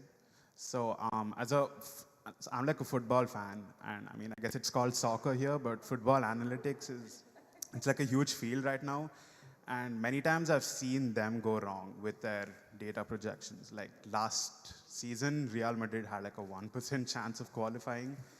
but they still did it anyway. So my question is, when it's regarding a goal that you have an intuition where, you know, yeah, that'll do well, where do you draw the line between deciding between that and deciding between like what the data professionals tell? It's a great question, and it's a gut check. You can look at all the data all you want, and again, majority of the time, going with the data is what we should do. But there's some times where it's just like, even looking at the data, you know that it's like, you know what, I don't really think that is going to work. And at that point, it's a gamble, right? It's just saying, hey, you know what, I don't think it's going to work, but let's do it anyways. And sure enough, sometimes they work out. But again, I'm not going to sit up here and say I bet 1,000%. We've had our fair share of misses and big misses, but that's what you learn. You learn over time to sniff out that bad data or the data that is misleading you, and you really just, at the end of the day, just have to follow your gut and follow your heart. Just building off of that, and this could be a question for Liza as well, but Alec, have there been any examples that come to mind of things in the analytics, learnings from the data that really surprised you and kind of changed how you did business in some way? Yeah, I mean, in my business, we work a lot with influencers or brand ambassadors, and these are brands and or individuals who have amassed large followings on social media. And we've had a few deals where it was, I mean, these people have 5 million followers. It's like, well, if we do a deal with them, we're going to get our eyeballs in front of our product in front of 5 million people. How could this possibly go wrong? We get a smidgen of a percent of that, and it's paid for. But what we didn't see or didn't really think of was, oh, okay, well, this account is actually just all college kids just following it either to look at good-looking girls or look at the beer or any of this stuff. So they weren't really actually buying. They amassed this large following because of the content that they put out, but they weren't actual buyers. So we've gotten burned on a few of those deals, or a few of those deals, and it's really bitten us in the butt. But yeah, that's all I got. I'm sure Liza could say very similar things. Oh, nothing is a sure thing. My God, try to keep your mistakes as inexpensive as possible. But as far as data, we had a surprise consumer that we didn't really think about. You know, you think about, okay, we make feeding products for babies, toddlers, and kids, so our primary consumer is going to be female, and it's going to probably be between 24 and 44. But we were noticing we were having a lot of consumers who were 65 and over. Grandparents. Grandparents buying for their grandchildren.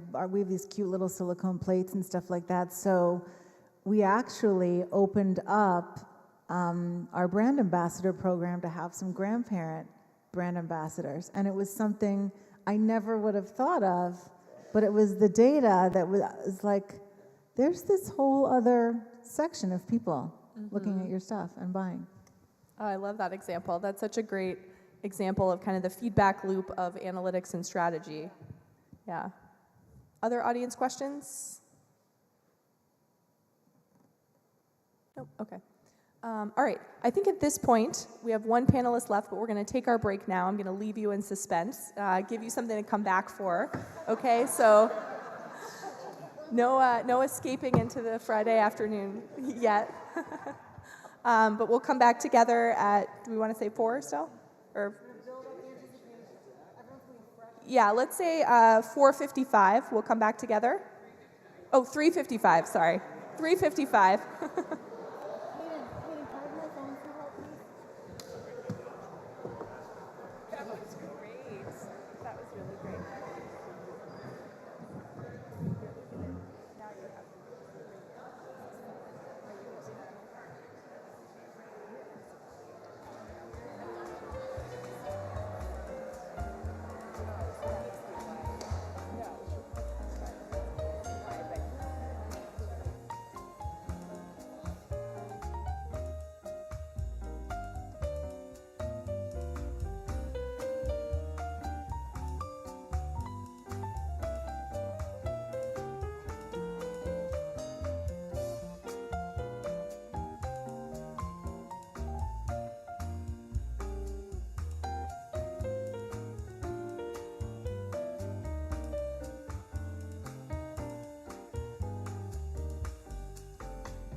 Hello.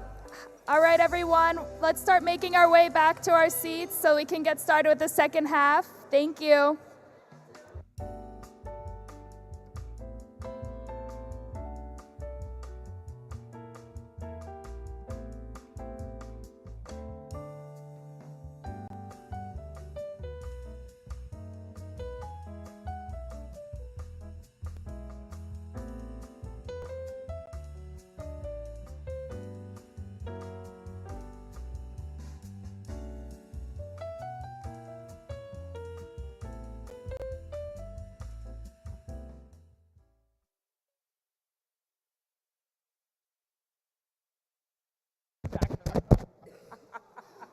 Businesses are born over here. Yeah. Oh, is that mine? Yes. They have to turn them on. So, yeah. The podium mic is on.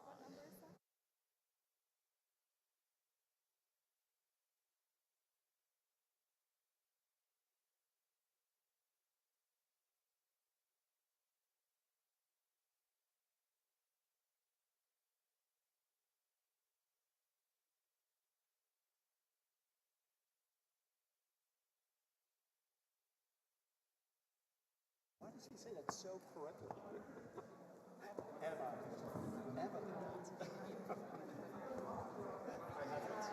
Waiting for me. I'll click. Click. Corporate people are used to click the whole time. Next slide. I didn't get to tell you guys during the break. You were both awesome. Really awesome.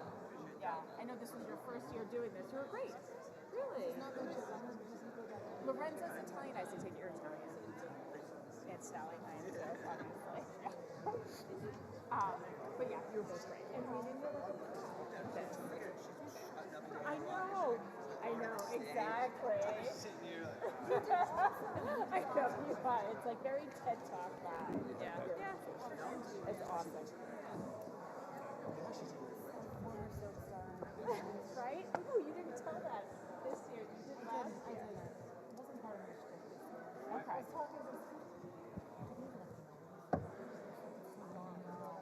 I do. I know what you're saying.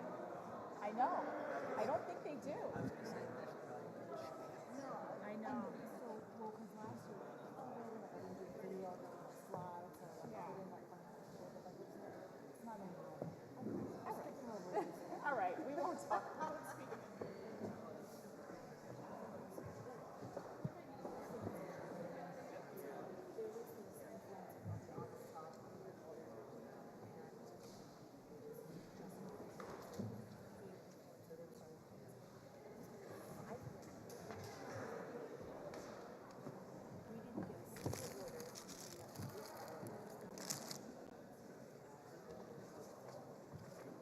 All right, everyone. We'll get started in just a few more seconds here. Thank you all for sticking around. We have our final panelist, Jos Kruinen. Very excited to welcome Jos, who is the Vice President of Human Resources for Product Automation at Schneider Electric. He has past experience in leadership roles at GE Oil and Gas, GE Energy, and SABIC Innovative Plastics. Jos is a passionate, results-driven HR executive with 25 years of global leadership experience in a range of industries and settings. And he's also going to convince you to also consider working for a large company. Both paths are valid here. So with that, I will turn it over to Jos. All right, thank you.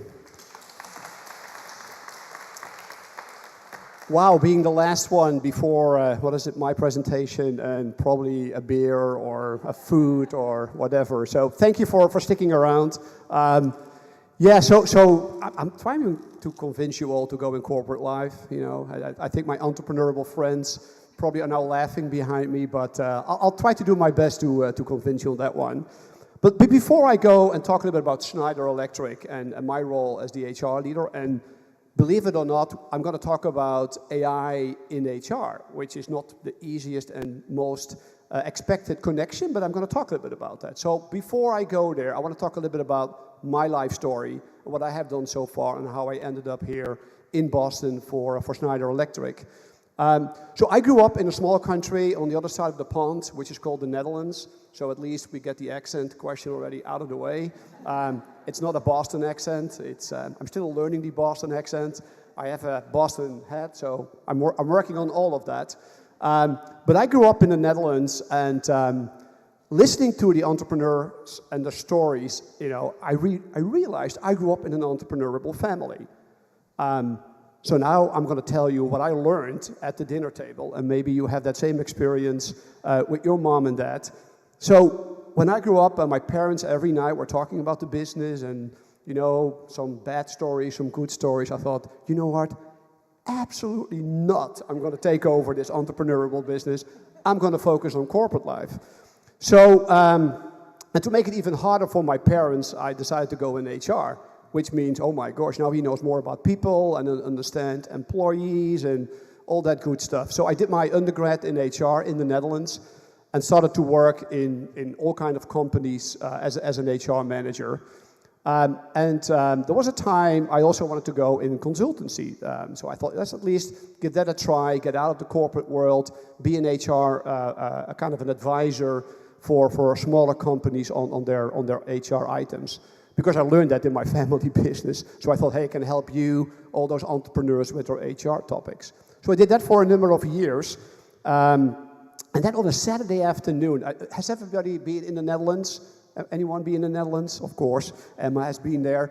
We have great restaurants and bars. We have those funny places to sit around. So I was there on a Saturday afternoon with my family. My kids were running around. There were 2 and 4 at that time.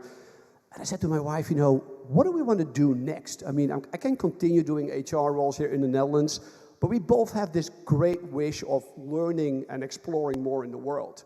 So wouldn't it be cool if we're going to see more parts of the world? Not on vacation, but really live and work and have the kids growing up somewhere else. So we made that decision probably after 5, 6 Heinekens. You need to drink a little bit, Dutch beer to get into that decision process. And I said, you know what? I'm going to leave the consultancy world and I'm going to apply for a corporate role in an international big company and really with the opportunity to go abroad. So we had all those great ideas about, wow, California or Paris or Rome. They asked me to go to the Czech Republic. So, it's a great country, really nothing bad about the Czech Republic, but you just can't understand the people in terms of language. So they asked me to go and set up a factory, hiring a local leadership team. So we lived there for 2 years. Again, a beautiful country, but very difficult to really get in touch with the people. But at least we got our first experience. We lived and worked for 2 years in the Czech Republic. And we were so enthusiastic about that opportunity that I joined GE at that time in the Netherlands. And they brought me to the US. Because I finally thought, wow, that's what we want to be, go to the real big US. And they said, we're going to bring you to Schenectady. Now, it took a while before I could even pronounce it. Schenectady is not the easiest thing to say. And I had to have a map to find out where Schenectady was. It was upstate New York, a big GE energy facility over there. So we moved with the family. We moved to the US. We lived there for 3 years. I did a global role for the energy business. And then they wanted me back in Europe. And I said, that's fine, as long as you don't bring me back to the Netherlands, because I'm a little bit done with that. I want to see more places. So they brought me to Brussels, from the beer to the chocolate. I think, again, it needs to be on your wish list. So we were 3 years in Brussels. I was responsible for the EMEA region for a big GE business. Great time over there. Kids went to international school. Again, a fantastic family experience. But then you get to a stage in your life, you have to make choices based on school for kids. It's not so much about you anymore and not your wish list of the chocolates and the Heineken. It's also about where do you want to have your kids growing up, middle school and high school. So I said to GE, can you bring us back to the US? And we lived in Schenectady for 3 years. So we had 3 years of winter, snow. So I said, at least it's a little bit warmer place than Schenectady. And guess what? They brought me to Houston. Phew. Houston, I mean, I don't know if anybody is from Houston, but it's hot. It's really hot over there, and a very high humidity.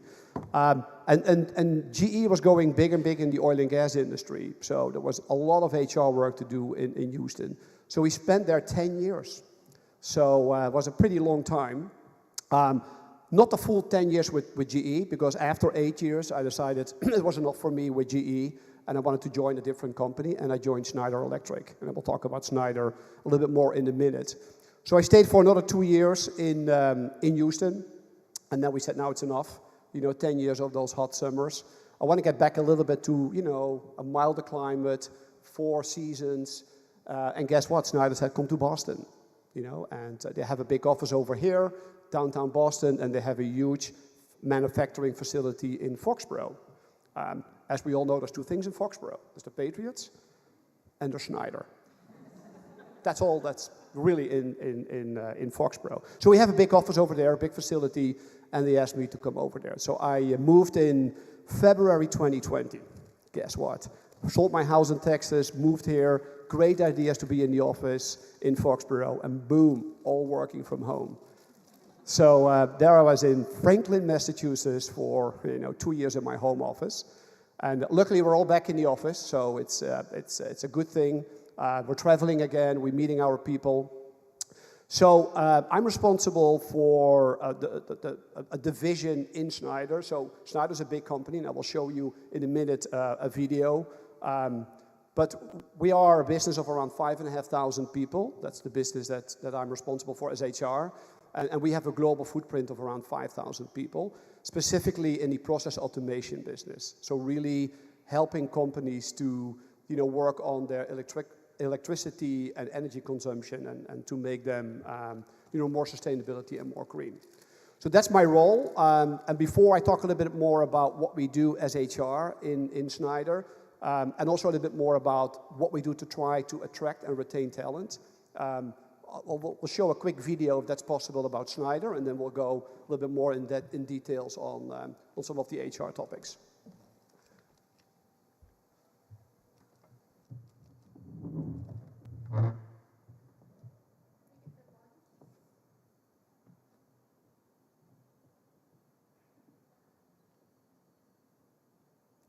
Do we have volume?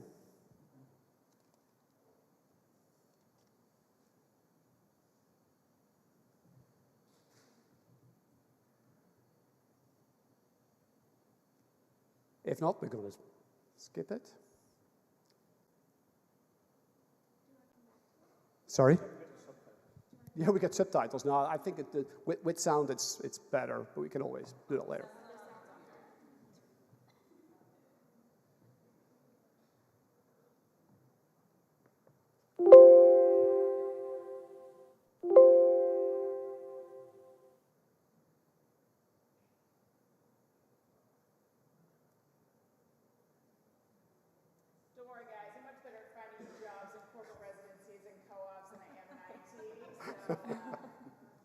The world is full of people telling you who to believe they are. Well, we thought we'd tell you who we're not.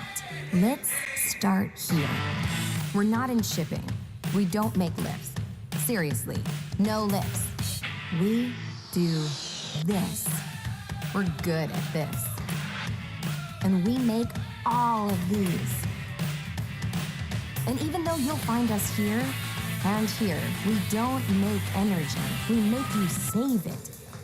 And you'll be saving the environment too. Are we an internet company?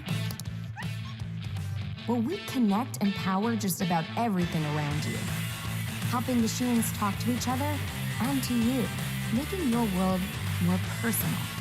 We're seeking out the big questions and answering them honestly. Like, how can we make the most of our energy and resources? Or can we make access to energy and digital basic human rights? We're real people, employees, developers, partners, investors, and inventors, all passionate about doing what's right. We're open, humans of all sorts from all over, learning from each other and about each other. We're not here to save the world. It'll go on with or without us. We're here to be your digital partner for sustainability and efficiency to ensure life is on everywhere for everyone at every moment. So at least that gives you a little bit of an idea of what we do. You know, we do it with a lot of different people. Can we start the presentation, please? Or it's the next page? The world is... Okay, perfect. Thank you. So we're a big company. You know, we have 120,000 people globally. You know, we have a kind of a 25 billion revenue annually. So it's a lot. And we're originally from France. That's where the company started. But again, we have a pretty big footprint in the US, as you can see over here. 32,000 people only in the North America region, which is a combination of Mexico, Canada, and the US. And we have the headquarters here in Boston. So for all of Schneider US, it all happens here in the downtown office for the region. And then, of course, some of the business lines in Schneider Electric have their headquarters, like we do in Foxborough. So I think, you know, as Doc said earlier, you know, there's a lot around sustainability nowadays. And what we really have as a kind of a goal is really to help companies to be more green and more sustainable. That could be in the industry. So think about oil and gas, think about chemical facilities, think about refineries, but also in the more commercial and private sector. Think about big hotels, hospitals. You know, there's just so much to gain if a little bit, you know, could be reduced on the consumption of electricity and energy. So all these kind of software and hardware, that's really what we try to implement for our customers, but then also help them in terms of consultancy and services. So let's talk a little bit about HR. And you know, this is a topic, of course, close to my heart because I'm in HR now for almost 25 years. And it's, you know, as you all are doing your MBA program and you will be on the market, you know, a year from now or 2 years from now, you know, you're going to bring a different set of expectations to a lot of companies. And that's why we, as Schneider, have really worked hard on how do we attract the talent into the company and what is that, you know, talent pool expecting from us as an employer, but also how do we retain them in the company. Because, you know, you don't have to raise your hand, but I think it's really the expectation, you know, somebody has starting his or her career is not to go for a lifetime job with a company. I mean, you would like to be busy, you would like to learn, you would like to develop, but when that is over or you don't see the future, you know, there are other companies, so there's other jobs. So, of course, we invest in our employees and we don't want to lose that experience and knowledge. So there's a lot to do in terms of retention of our talents. So we think, you know, in terms of what is our value proposition, we really want to have, you know, employees choosing Schneider for meaningful jobs. You know, we really want to be sure that we offer people equal opportunities. So spend a lot of time in terms of what is our equity pay. You know, are we really giving the same opportunities regardless of your background, regardless of your gender, regardless of your interest? We want to be sure that we're absolutely seen as an equal opportunity company. And then the last one is really important. We want to empower our employees. We want to be sure that when you come into a company like us, that you really feel you're in the driver's seat of managing your career forward in the company. And that's really an important thing. That's maybe not only for Schneider. I think more and more companies want you to take the lead of your own career. You have to speak up. You have to tell what you want. You have to come up with development opportunities. The time is over where an employee looks at an employer and say, just tell me where I'm going to be in 5 years from now or 10 years from now. I remember when I started in HR and I had interviews 10, 15 years ago, a standard question to an applicant was, so what do you want to do in 5 years from now? Or what do you want to do 10 years from now? And you know, you got an answer. If you ask the same question today, they look at you, what do you mean 5 years from now? You know, I don't think so far out. So it's really, as a company, you have to give them constant development opportunities, exposure opportunities to keep developing themselves. And I really think that, you know, I'm not doing a career fair over here to convince you that we're the right company. And of course we are, but you know, I'm not going to do that too much. But we really think that we have programs put together to retain and attract that talent that we want to hire. And those profiles have changed a lot. You know, if I think about my business in the process automation, you know, a few years ago, it was all about service techs that came in with a toolbox, you know, in a control room of a big, you know, oil and gas facility. They would open the toolbox and they would find out what's going on. Nowadays, they don't even bring a toolbox inside anymore. They have an iPad, and they find out through an iPad what's going on in that specifically control room or safety systems.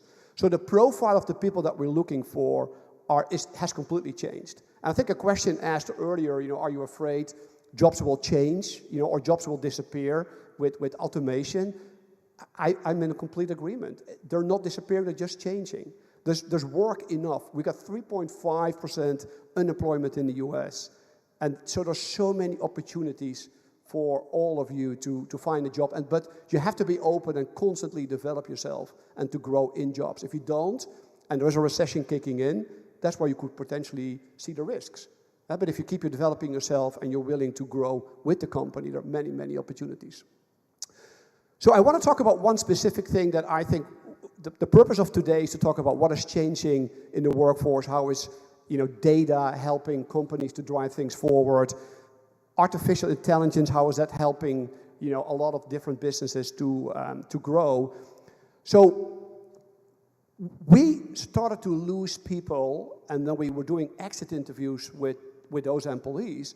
We heard a lot of feedback about, you know, I just don't see career opportunities. I don't see jobs being posted or jobs open. And then we always said, how is that possible? I mean, we got 120,000 people in this company. There should be a way to find your kind of next role in the organization. But we really figured out that there was no visibility to our employees on what are those open jobs.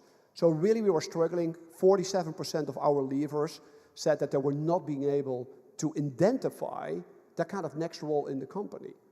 So we as HR team, we got our heads together and said we need to come up with something to make it more and easier accessible for the people in the company to find out what's out there. And that's not just a job board. I mean, if you go on a job board only to look for jobs, that's not the way it works. And we talked about the importance of collaboration before and networking, but you also need to find a system or a way to connect people with jobs. The other thing is, you know, from an employee development perspective, careers are not developing anymore like in the old days. You know, you would go from, you know, a junior to a senior to a more experienced, those kind of very linear type of job markets. Nowadays, it's much more going left and right. You know, what do you want to learn? What do you want to develop?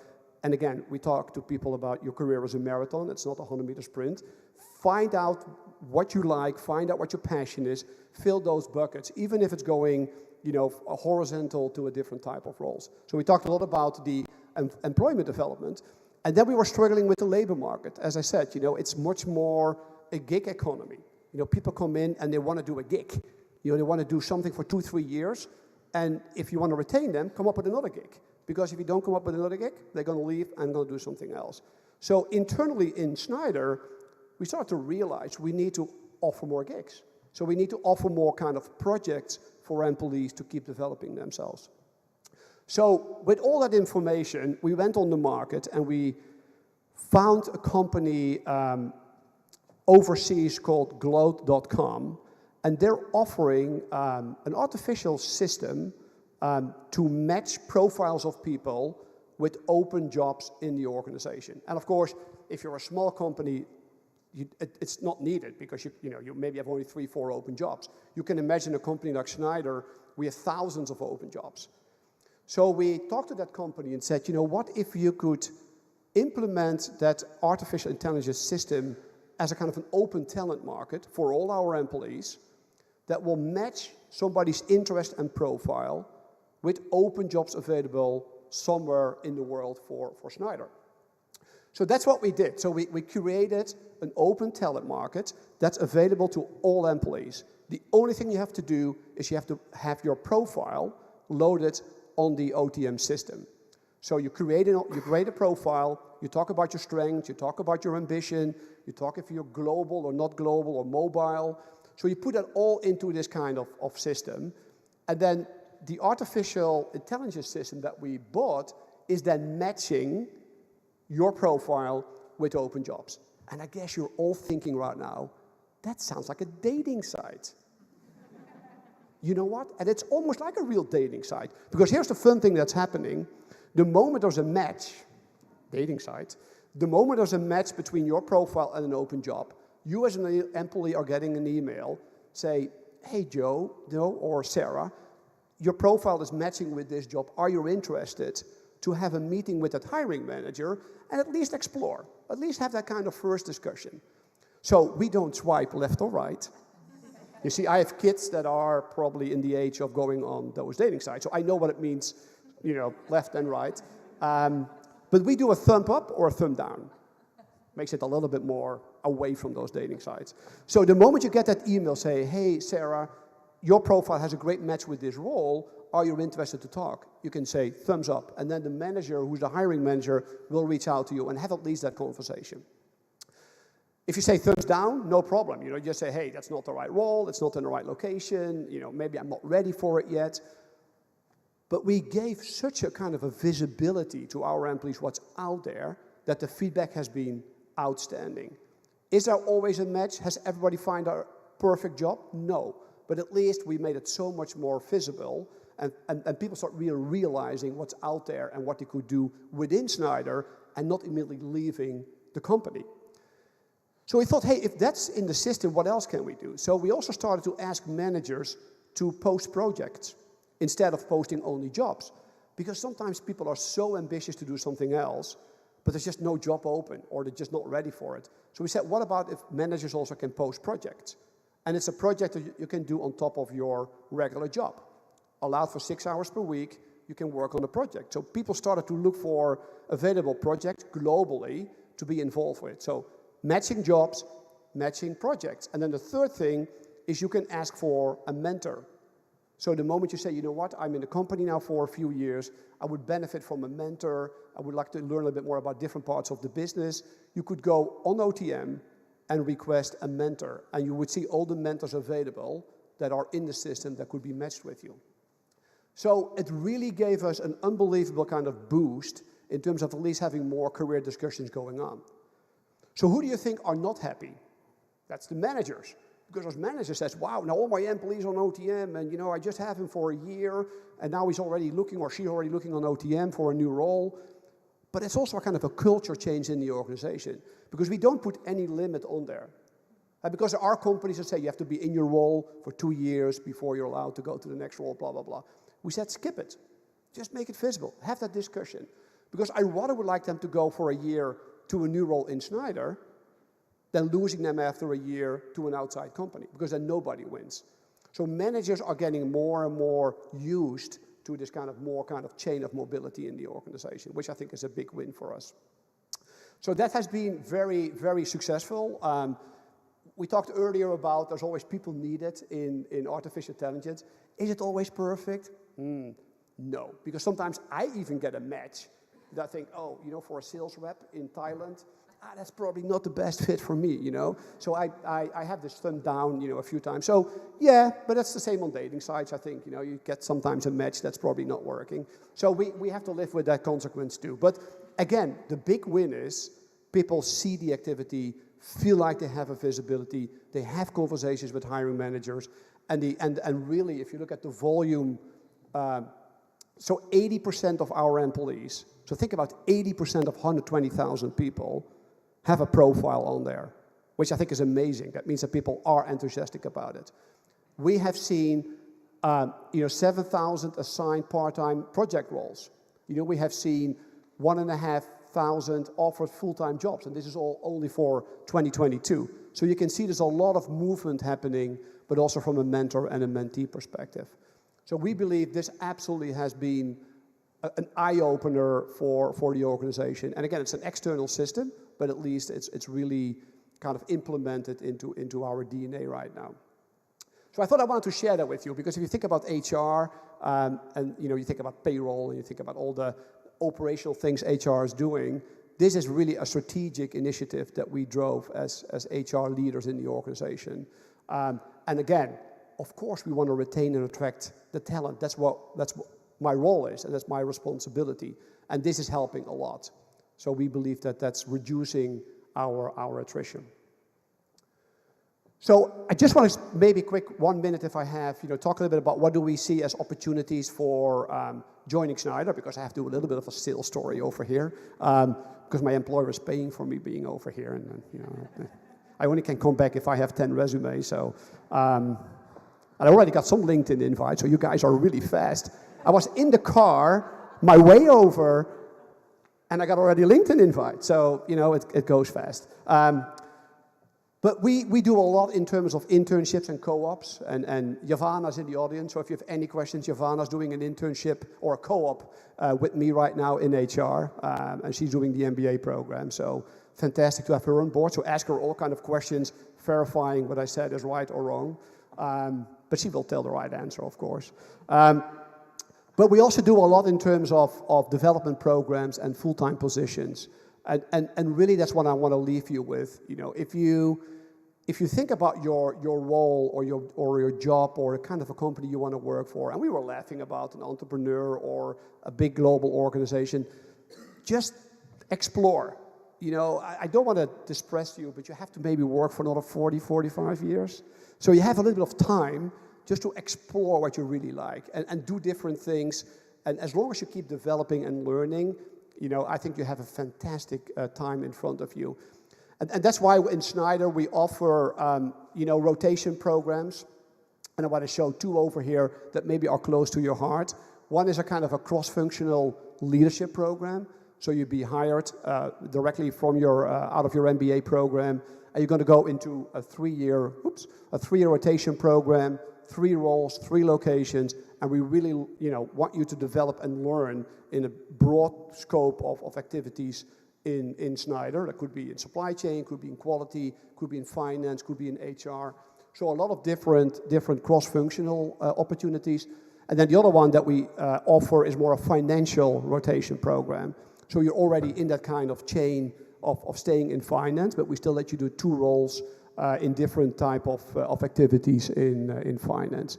So I just want to show that to you. Whenever you're interested, keep your eye on the career side of Schneider, or send me a LinkedIn. I think you guys will be fast on that one, if I remember that from last time.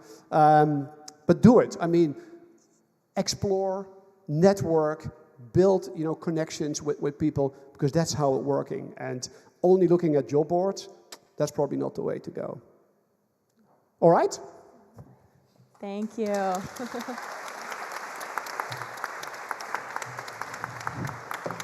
Jos, before we go to questions, I think you've made a pretty good case for working for a big corporation. Thank you. So I succeeded in that one. Yes. And I think the most important takeaway is your last point, which is that you don't have to choose. Exactly. You have long careers ahead of you. Exactly. And not only that, but many of these same skill sets are going to serve you well, whether you're in a big company like Schneider or UBS or going off on your own. Yeah. And I think, we talked about this earlier, there's also the combination possible. I mean, we're looking for employees who have an entrepreneurial, kind of skill set. Mm-hmm. Because you want to have also people in the larger organizations who come up with ideas, who want to take risk, I think it's even the combination is possible. I remember GE from a few years ago, they were completely shifting their hiring activities to be more seen as an entrepreneurial company. It's difficult because they're so big, but at least I think the combination is possible too. Mm-hmm. Right, and the need to be flexible stood out to me as well in your talk. You can't fight the tide and the way that business is changing and people are thinking about their careers differently. Exactly. Whether you're an entrepreneur or you're at a big company, there's downsides to people staying in roles for less time, but that's kind of the reality now, and you need to learn how to work with that. Exactly. It's a lot of change happening right now. Yeah. I saw a hand up somewhere towards the back of the room. Let's, okay. We'll go up here first, and then maybe we can get a mic to the back on this side as well. Yeah, hi, here. So I just recall seeing a slide regarding there being a diversity issue.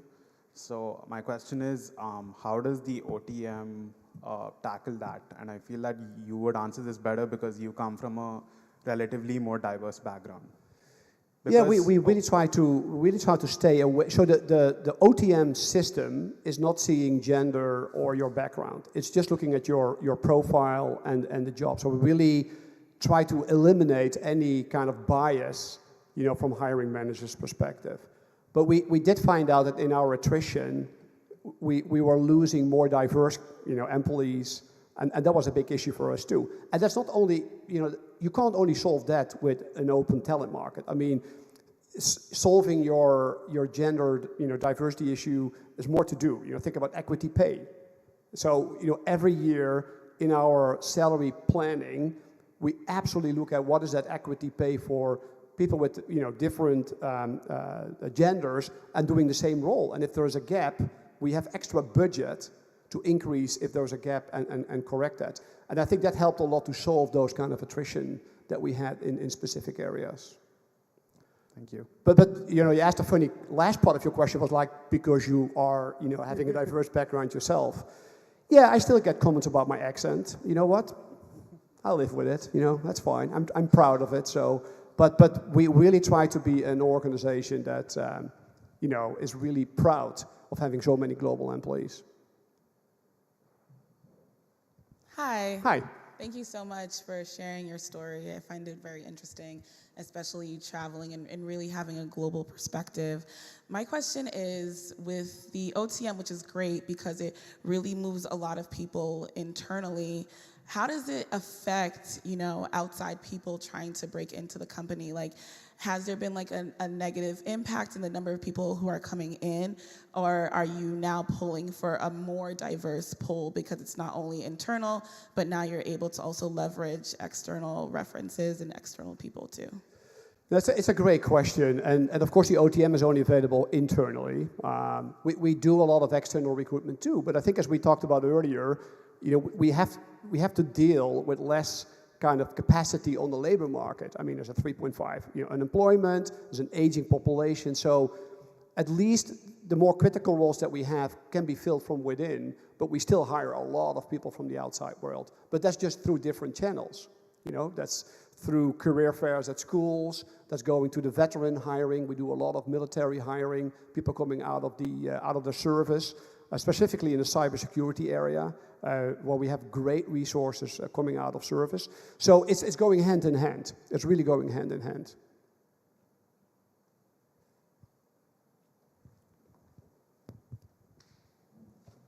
Thanks for the insight that you have given to us. And thanks for coming back to Northeastern again. I saw that you were here last year.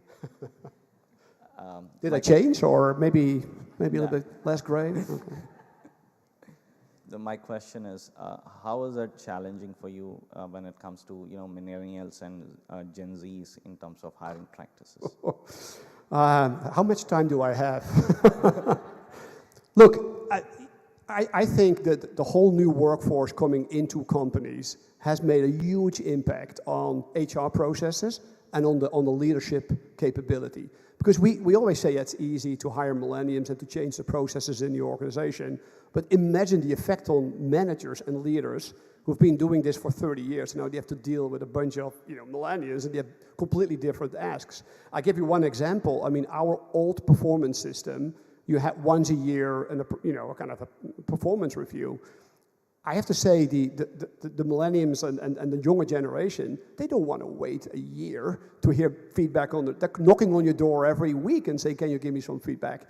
So it's really helping your systems, so building a more frequent feedback tool. On top of that, helping managers to understand how to manage people in a different way, or how to lead people in a different way.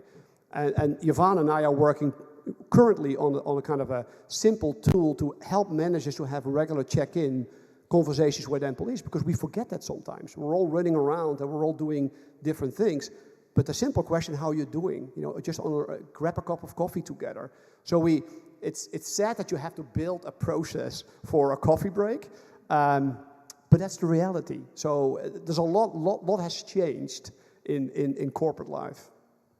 This is something that Doug and I were chatting about before the session as well. So I'm curious your perspectives on this, Doug, how you've seen things shifting both at UBS or KPMG before that, just in terms of how younger generations are approaching work and their careers?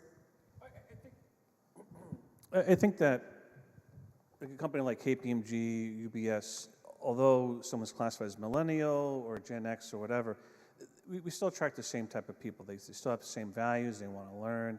So I don't necessarily think that they're ingrained in having to adjust to millennials. They do like to disaggregate things. They do want to see how things work.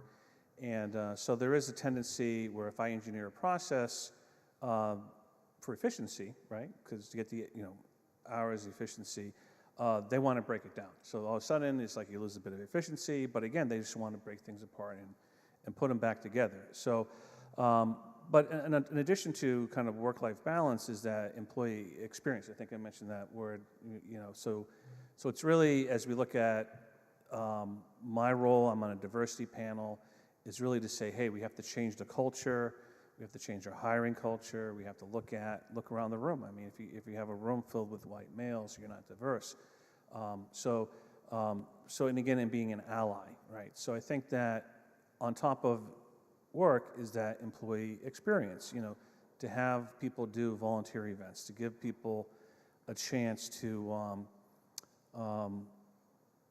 work with a not-for-profit during company time. So in addition to your normal time off, time out of the office.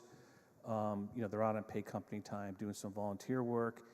And then there's other incentives there where essentially, not just corporate matching, but if you do and have a track record with a particular organization, and you have a particular number of employees, they'll give several $1,000s to that individual charity. So again, the higher purpose here. So again, it might sound like a distraction, but when somebody goes out and they do an event, they come back, they feel good about it. When they sit back at their desk, they're a happier, more productive employee. And again, on the internal qualifications, they're either a member of a committee or a board or an advisory group for a not-for-profit. They're the team leader for organizing things. So all those things become important on their LinkedIn profiles, on their internal metrics. And then with I'll be brief here, sorry.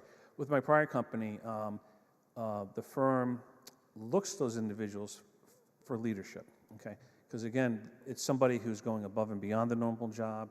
They look to them for leadership. And as they look at two equal candidates, they say, well, this candidate is doing a good job, we'll have good things for them. But in terms of these successive leadership positions that are in shorter supply, they do look to people who not just participate in the employee experience, but organize it and put things together. They look to those as the future leaders. And then with senior management, it's basically the same thing. They put a little pressure on senior management, says, hey, we need to see you more active with the diversity program, diversity hiring, as part of your job. So again, senior management also has those performance objectives to be involved. But it's a little more harder for them up here, and as it should be. But also down here, it's to build up and look to those role models. Yeah, I think just in addition to that, I think, giving exposure opportunities to all of you when you join a company, that's something that we found out is a huge retention opportunity. How often we get the question, I want to meet the CEO, or if a big leader comes in town, can I have a one-on-one with that person? So it's really, organizing roundtables, giving the exposure much deeper in the organization than it probably happened in the past, where CEOs were a little bit of the king, and it was very hard to get to that level. I think what we look for in leadership is now really more being able to engage and directly communicate with many layers in the organization. And again, because that's what you want, and you want to get your exposure, you want to hear stories, you want to learn, and that's the way to offer it. So that's a big change. Yeah. Aziz? Thank you. Appreciate you taking the time to talk to us about Schneider Electric. I'm really interested in the proprietary system that you designed, so the OTM. And I really like that it creates transparency across organization. But just a question, have you seen or have you taken the opportunity to see OTM as a data source for employee data and as a place to extract value in terms of creating and designing better teams and better interactivity between those teams? No, it's a great question, and we have different systems for that. So for us, this is more giving visibility to employees about jobs and projects and mentorship. Then we have our whole own talent management system where you put information in about, the performance reviews, leadership, upward feedback systems that we have, which will give us a lot of insight on how teams work together and where your pain points are. But that's not coming from the OTM. It's coming from more our talent management system. And we do, to that point, we do a lot about upward feedback. So we ask managers every year to ask employees about, feedback about the leader, and that's going to give you a lot of insights on that topic too.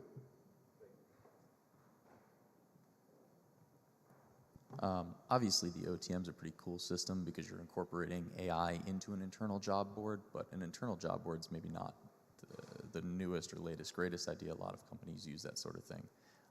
In my own experience, I've noticed that if you're moving internally, managers, like you mentioned, are not always happy about that. And because you're giving them the heads up and you're moving internally, sometimes they have the power to do something about you moving. Whether that's calling the manager that you've applied to and being like, hey, I kind of need this person here. Can you maybe dissuade them from taking this job? That sort of thing. So for that internal job board aspect, how are you managing the managers, so to speak, or managing that culture change with upper management to facilitate that movement? It's a fantastic question, and that makes my life difficult sometimes, and it makes the job of HR hard. Because you're absolutely right, that manager probably doesn't want to see that person going, because maybe he or she just invested a year and did a lot of training and a lot of development. But it's also a kind of a culture change, I think, where we need to start learning as an organization, as leadership, that people move around faster and faster, and preferable internally. I don't want to see people going too quickly outside the company. So I think there's also a lot of pressure on organizations to design jobs to be less depending on the person to stay in a job for 4 years. And I think that's where maybe automation and other, kind of systems are coming in place to be sure that if you lose a person after a year, you're not completely back to square zero. So you have a system in place, a shadowing system in place where you're not too much depending on that person. Of course, we like people to stay longer in the job. And my answer to that question when a manager starts to complain or an employee starts to complain is it's not so much about the time in the job. It's much more about what have you accomplished and do you leave a legacy behind? And that could be for one person after a year and maybe for another person after 3 years. And so I think that's also something I want to give back to you all. When you start thinking about your career and when you're working about your next job, ask yourself the question, I still want them to talk about me and something I did well when I moved on to my new role. If the answer on that question for yourself is, maybe I left something behind that was not completely ready or not in the right shape, don't move, because you will always have that kind of legacy that you don't want to have. And so for me, it's not so much about time to go, it's more about what do you leave behind and what is the legacy that you leave behind. And that's why you have sometimes to convince managers to say, let that person go. He or she was with you for 1.5 years, did a great job. Now let somebody else in the organization have the benefit from that person. It sounds easy, but it's not, believe me. But it's a Friday afternoon. I can sound it like easy, but it's not. To me, that maybe speaks to a shift in the best way to make yourself really valuable. It's not about making yourself irreplaceable. Exactly. You can actually have a much bigger impact if you can, leave behind a legacy and then go somewhere else. Exactly. Or live with the consequences of something you did. That's also a strength. Hi. Hello. Thank you for all that you've brought to this conversation. It's been absolutely fascinating. Throughout this conversation, you've mentioned that individuals are moving more sideways and laterally, and they're moving more quickly through jobs. How has that shift in behavior changed Snyder's strategy towards promotions and requirements for promotions? So for us, making promotions is not only going up on the ladder. We see somebody ready for a promotion. What is that person kind of luggage that the person built up in maybe more horizontal steps? Because we also know, it's a kind of a pyramid. The higher you get into the pyramid, the more difficult it is to find a real promotion as a higher level job. So for us, it's really important, again, what is the experience, what is the personality, what was the person willing to invest in her or his career, making side steps. And that could be a more valuable employee than somebody who wants to go up the ladder very quickly and move only up instead of going sideways. So it's a different way to look at your profile and your slate of candidates when you have an open position. All right, and we have a question up here, and I want to encourage you, to ask questions of any of our panelists. And maybe as we're waiting on this question, I'm curious for Alec and Liza, what you see coming next in each of your businesses, and is that going to look like expanding your teams, and if so, what do you see yourselves looking for, or expanding into new markets, new business lines? For us, it's streamlining, like really streamlining, because back in the day, it used to be big sales teams visiting the stores, making sure things were set up the right way in the stores, and the consumer isn't really shopping that way anymore. I mean, really, e-commerce is where the consumer is. So we actually can scale back the amount of people we need and put that money into inventory, which is really great, and expanding our products as well. And deciding what we want as a company. Do we want to be in store, and do we want to do that, or do we want to streamline and be more e-commerce? Because it really requires two completely different types of business. One is more boots on the ground, and one is more kind of behind the scenes, making sure listings are correct and things like that, and that the data is correct and doesn't require as many people. That's the direction we're going in, more e-commerce. How about for you, Alec? Our direction is more products. So for the last 4 years, we've essentially sold one product, and it's been a golf rangefinder. And as we've done very well at that, we've understand that if the product's good, you don't need to buy one of these every single year. It's like a phone. It lasts you a number of years. So we've amassed this huge database of hundreds of thousands of golfers all across the world, and it's like, okay, well, how else can we leverage this database to increase our revenues? Because again, we sell them one product. It's great. We got them in the door, but how else can we sell them another one? What else can we sell them to just continue to increase that lifetime order value? And that's where we're heading. It's just sort of diversifying our product line. Thank you. All right, question up here. Hello. Yeah.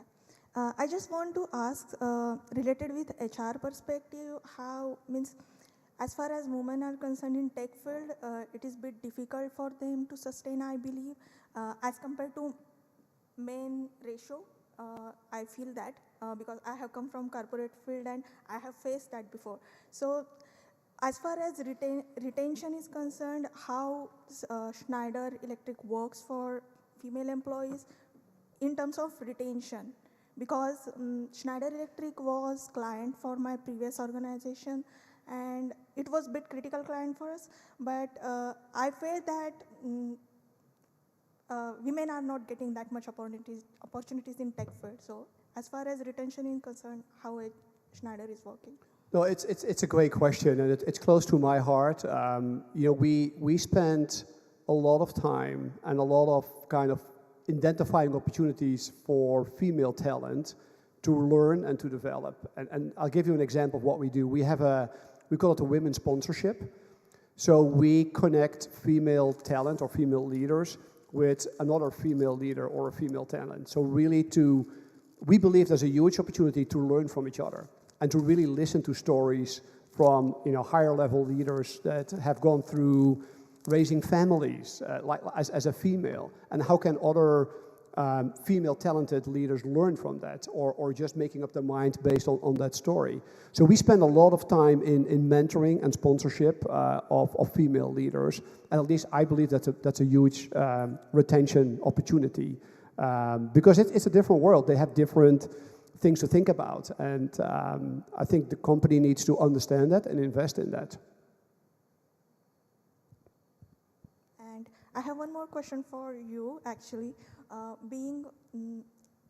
being mom of four, actually, what hurdles you have faced in entrepreneurship, and what do you think, what is the biggest investment? Means, after achieving so much, what is the biggest investment you have done in the whole journey? I'm so sorry. Can you repeat the question? Okay. I just wanted to know, being mom of four, in this whole journey, what you think is the biggest investment in people, or being CEO, what is the biggest investment? So you're asking, as a mom of four, what is the biggest investment? I'm sorry, I feel like I'm not totally understanding your question. Yeah, it means that you connect daily with people, maybe workers. You are full-time parent as well. So I feel that in perspective of money, people, what is the biggest investment? If we compare these two aspects only. I don't know what you think about Do you mean like what's the best investment for products as a parent? No, in life. Oh, in life. Time. Yeah. Time. So fathers are amazing. Moms are moms. And we just are. And we want to be the ones always there. Always, always, always, always, always. And in this whole other way, and having 4 children in 5.5 years and trying to grow this company and wanting to be the one to make the lunches and go to school and not miss a game and not do this and not do that, it's been very difficult for me to find ways to invest my time in the right way so that everything is getting my attention. And for many, many years, I only gave 30%. Multitasking is overrated. You need to give, like when it's time to be with your kids, you need to give 100% to them. When it's time to work, your children need to respect that. It's time to work, and you also need to give your spouse or your partner 100% of your time every now and then. But I have found that works best for me, to stop multitasking and to start really segmenting my day, because time has the most value. The time we give to our children, I don't want to have my phone in my face. And when I'm working, I really don't want to be interrupted and ask for a peanut butter and jelly sandwich, you know? So it's time, how to segment your time so everybody gets 100% of what they need from you.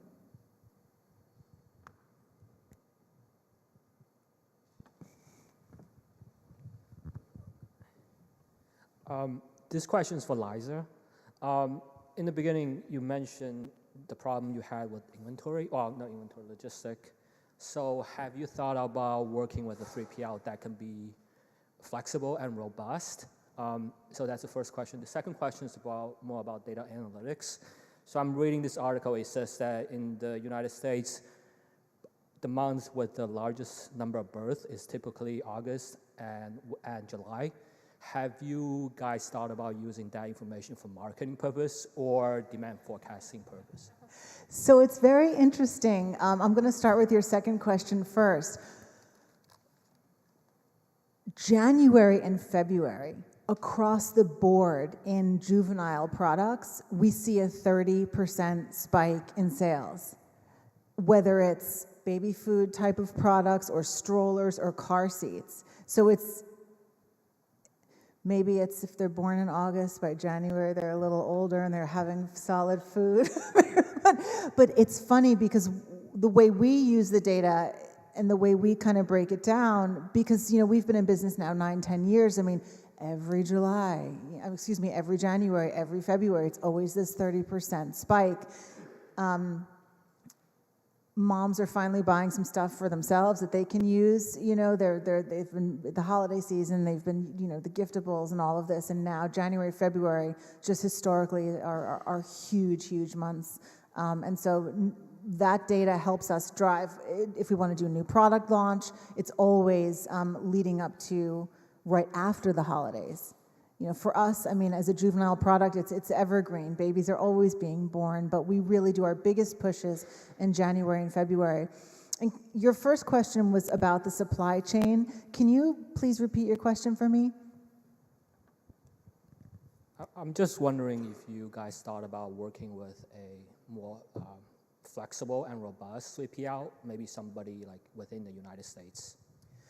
So that's a wonderful question. People will say to me all the time, well, Liza, if you're having supply chain issues, why don't you just work with factories in the US? And I always say, I wish it was that easy. My goodness, do I wish it was that easy.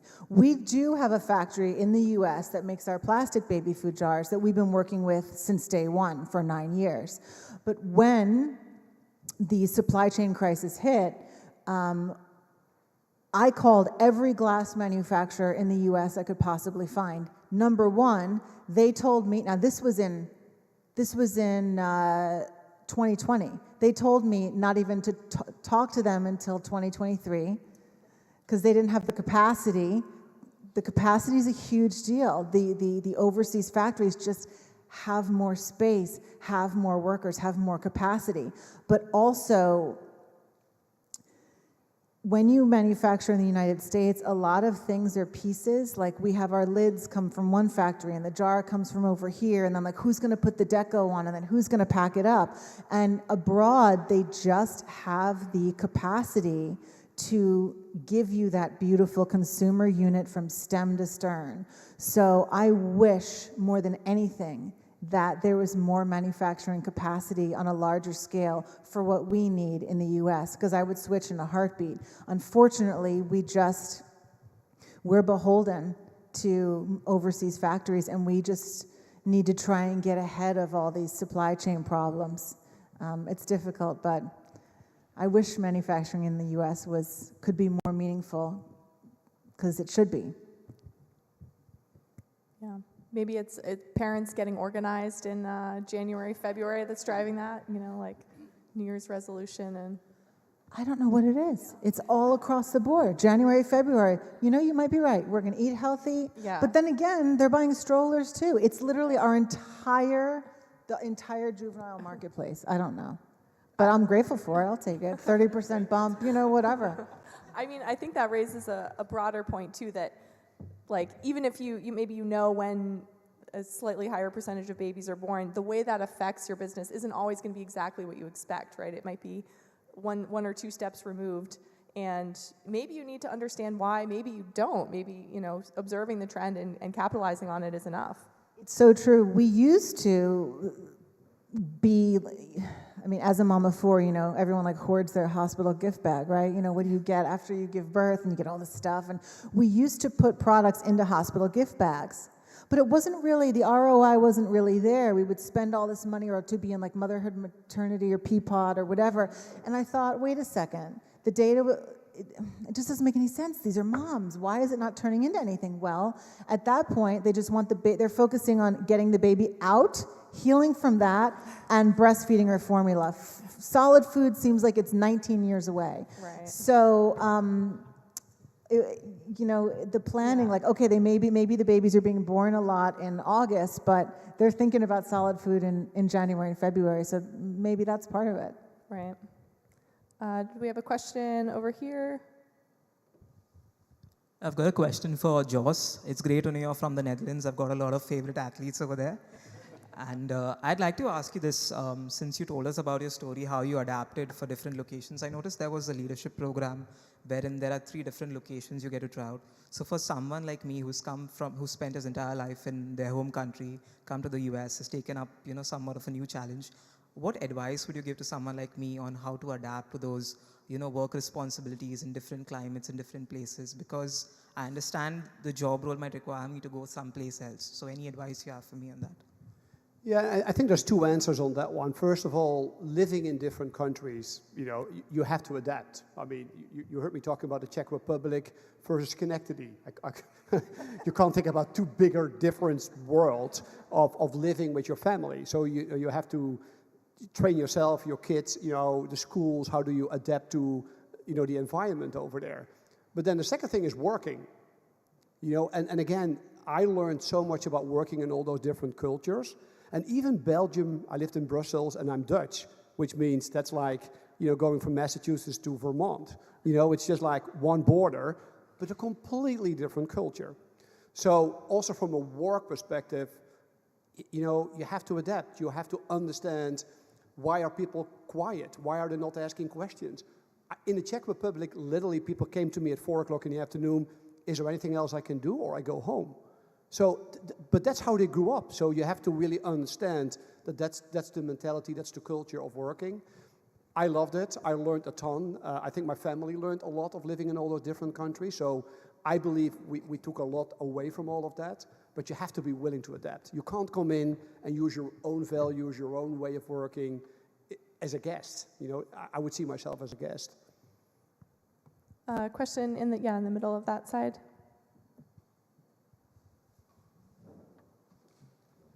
Yeah, hi. I have a question for Alec. I get the impression you are a big sports fan, and being a sports fan, so just wanted to know, how much did your love for sports push you towards developing a sports product, or was it just a business decision that you were taking while you were thinking about ping golf? Yeah. Growing up also, I always wanted to get into sports. So when I was studying in school, I was a sports management minor. So I always wanted to get into sports. I thought I wanted to be a coach. But then I realized shortly after looking at jobs and trying to apply for internships in the sports world that there really wasn't much money in the sports world. And it was a lot of hours. The game days are really, really long, and a lot of hours during the season. And I never thought I would own a sports company. I think, again, we just saw a product market fit, and we saw an opportunity to kind of go after it, and one thing led to another, and we were there.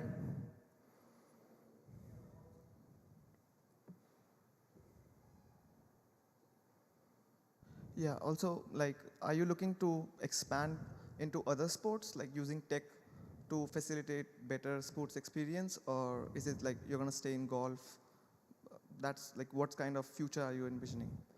Yeah, I think who knows what will happen. But I think for right now we're focused on the golf niche.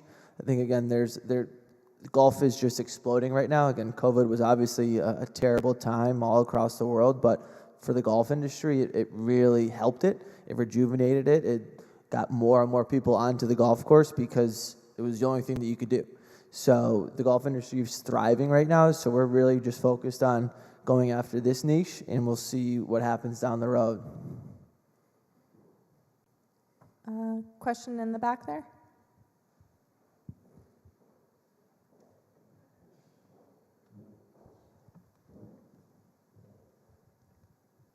Hi, me again. Just all about the questions today. This is for any of the panelists, but since you all are so experienced in your certain fields and passions, how do you continue to keep yourself professionally developed and keep yourself on that edge and moving forward? Do you have any special techniques or habits? What do you do, and what would your advice be for us to keep ourselves continually developing professionally? I'll answer quickly from my perspective as an entrepreneur. Life is teaching me every day, because as an entrepreneur, you're on a roller coaster that takes you, it's a loop-de-loop every day, and you're being punched in the throat every day. So, right? Am I right? So you're forced to problem solve. Like, I've never solved so many problems in my whole life as I do in a day as an entrepreneur. So just the general everyday business. You're solving problems, thinking of new ways, learning, growing. How are they doing it? Who can help me here? If I don't know the answer, where can I find it? So as an entrepreneur, it's life every day, forcing you to learn more. For me, it's also doing these kind of things. Getting out of your normal life in your siloed company and just be involved in the academic world. And if it's mentoring, I do mentoring for some of the MBA students, these kind of questions I'm getting here keeps me also learning and developing. So whenever you're in the company later on, just go to network sessions, meet people who are doing the same profession but work in different companies. I think it's so rich, and you learn so much from it. So yeah, along the lines of looking for opportunities. So I think when companies have these programs is to take advantage of them. So one of the cross-rotational opportunities I saw was, what more can I do? What more can I do to advance my career? So I became a corporate instructor. So I had a 6-month stint where we had 5 weeks of training. Then for 16 weeks, I flew back and forth between Boston and Florida training our campus hires. So it was definitely exhausting. You had to stand on your feet all day. They did give us kind of that bar stool to lean against, but you're really on your feet. You have to communicate. You have to engage. Definitely, and you get a lot of feedback, right? So you get that little survey in the class. So definitely I saw myself kind of, my scores increase as I went through there. Learn how to go from that technical mindset of, a technician, an auditor, subject matter expert, to start exercising different skills, different people skills, communication. And then, so definitely when these opportunities are there, put in your application. Put in your application. They're competitive. There's only 20 spots, but you'd be surprised. If you don't get in that first year, you might get that opportunity or something different. So definitely, like with Schneider Electric, they had all those cross-rotational opportunities. So my current job, I am also a corporate instructor as well. So for climate risk, I'm part of a working group that's developing curriculum and training for the firm for climate risk. So still giving back and spending that extra time to exercise the different skills outside your day job. Yeah, I think that's a perfect question to end on. And I don't want to start any more fights here, but Jos and Doug just set me up perfectly to mention a third path that we haven't talked about at all today: academia. There you go. I mean, my job is pretty great. And, that can be only a small part of your career path as well.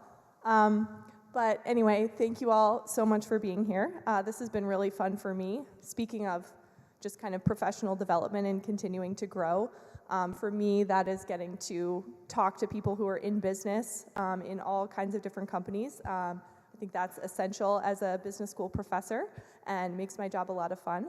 At this time, we would like to give you the chance to speak with the panelists in smaller groups or one-on-one. So we will disassemble the panel up here. Oh, Susan has a quick announcement. I'll let her jump in. Thank you. Well, I couldn't let us go without thanking you, Dr. Kate Ashley. Let's give her another round of applause for her great job moderating today. Now I see why your students love you so much. I knew it, but really your thoughtful questions and moderation and your ability to really keep us tied, all of our panelists tied together was so wonderful. So we are very lucky that you are our moderator today. I also can't not thank the Graduate Career Center team. I am very lucky that I get to come to work every day with some of the most fantastic professionals I have ever met. Today's event wouldn't be possible without Emma Bauma, who's standing in the back right now, who is our Assistant Director of Events and does all of this wonderful stuff. Sarah Kupek, our brand new Assistant Director. Sometimes I feel like she's been here for 10 years already. Jess Medeiros, who has been running around with microphones and would probably not want me to get off of this podium without reminding you to use your career manual over the weekend and write down everything that you've learned today and really take a moment to be thoughtful and reflective on everything that you've learned. Kathy Merlot, who is in the back, also has been great. Allie Williams, who is right there, sitting next to Amelia Brooks, who was our social media manager and a glue that holds us together. Tim Cheser couldn't be with us today, but sends his very best. And to you, for all of your fantastic questions and your engagement, thank you to all of the students. And I just want to add my own thank you to our panelists.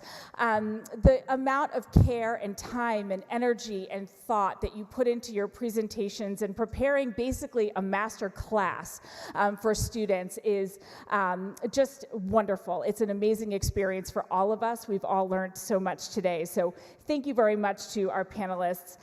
It was really fantastic. So Kate, I will turn it back to you to close us out, but I couldn't get away without saying some important thank yous. So thanks very much. Thank you. And thank you to Susan as well. All right, so we won't really have kind of formal groupings, but we'll disassemble the panel up here, and we encourage you to stick around, mingle, come in and ask your questions of the panelists. They'll be here for the next half hour or so. And other than that, have a great weekend, and thank you everybody for being here.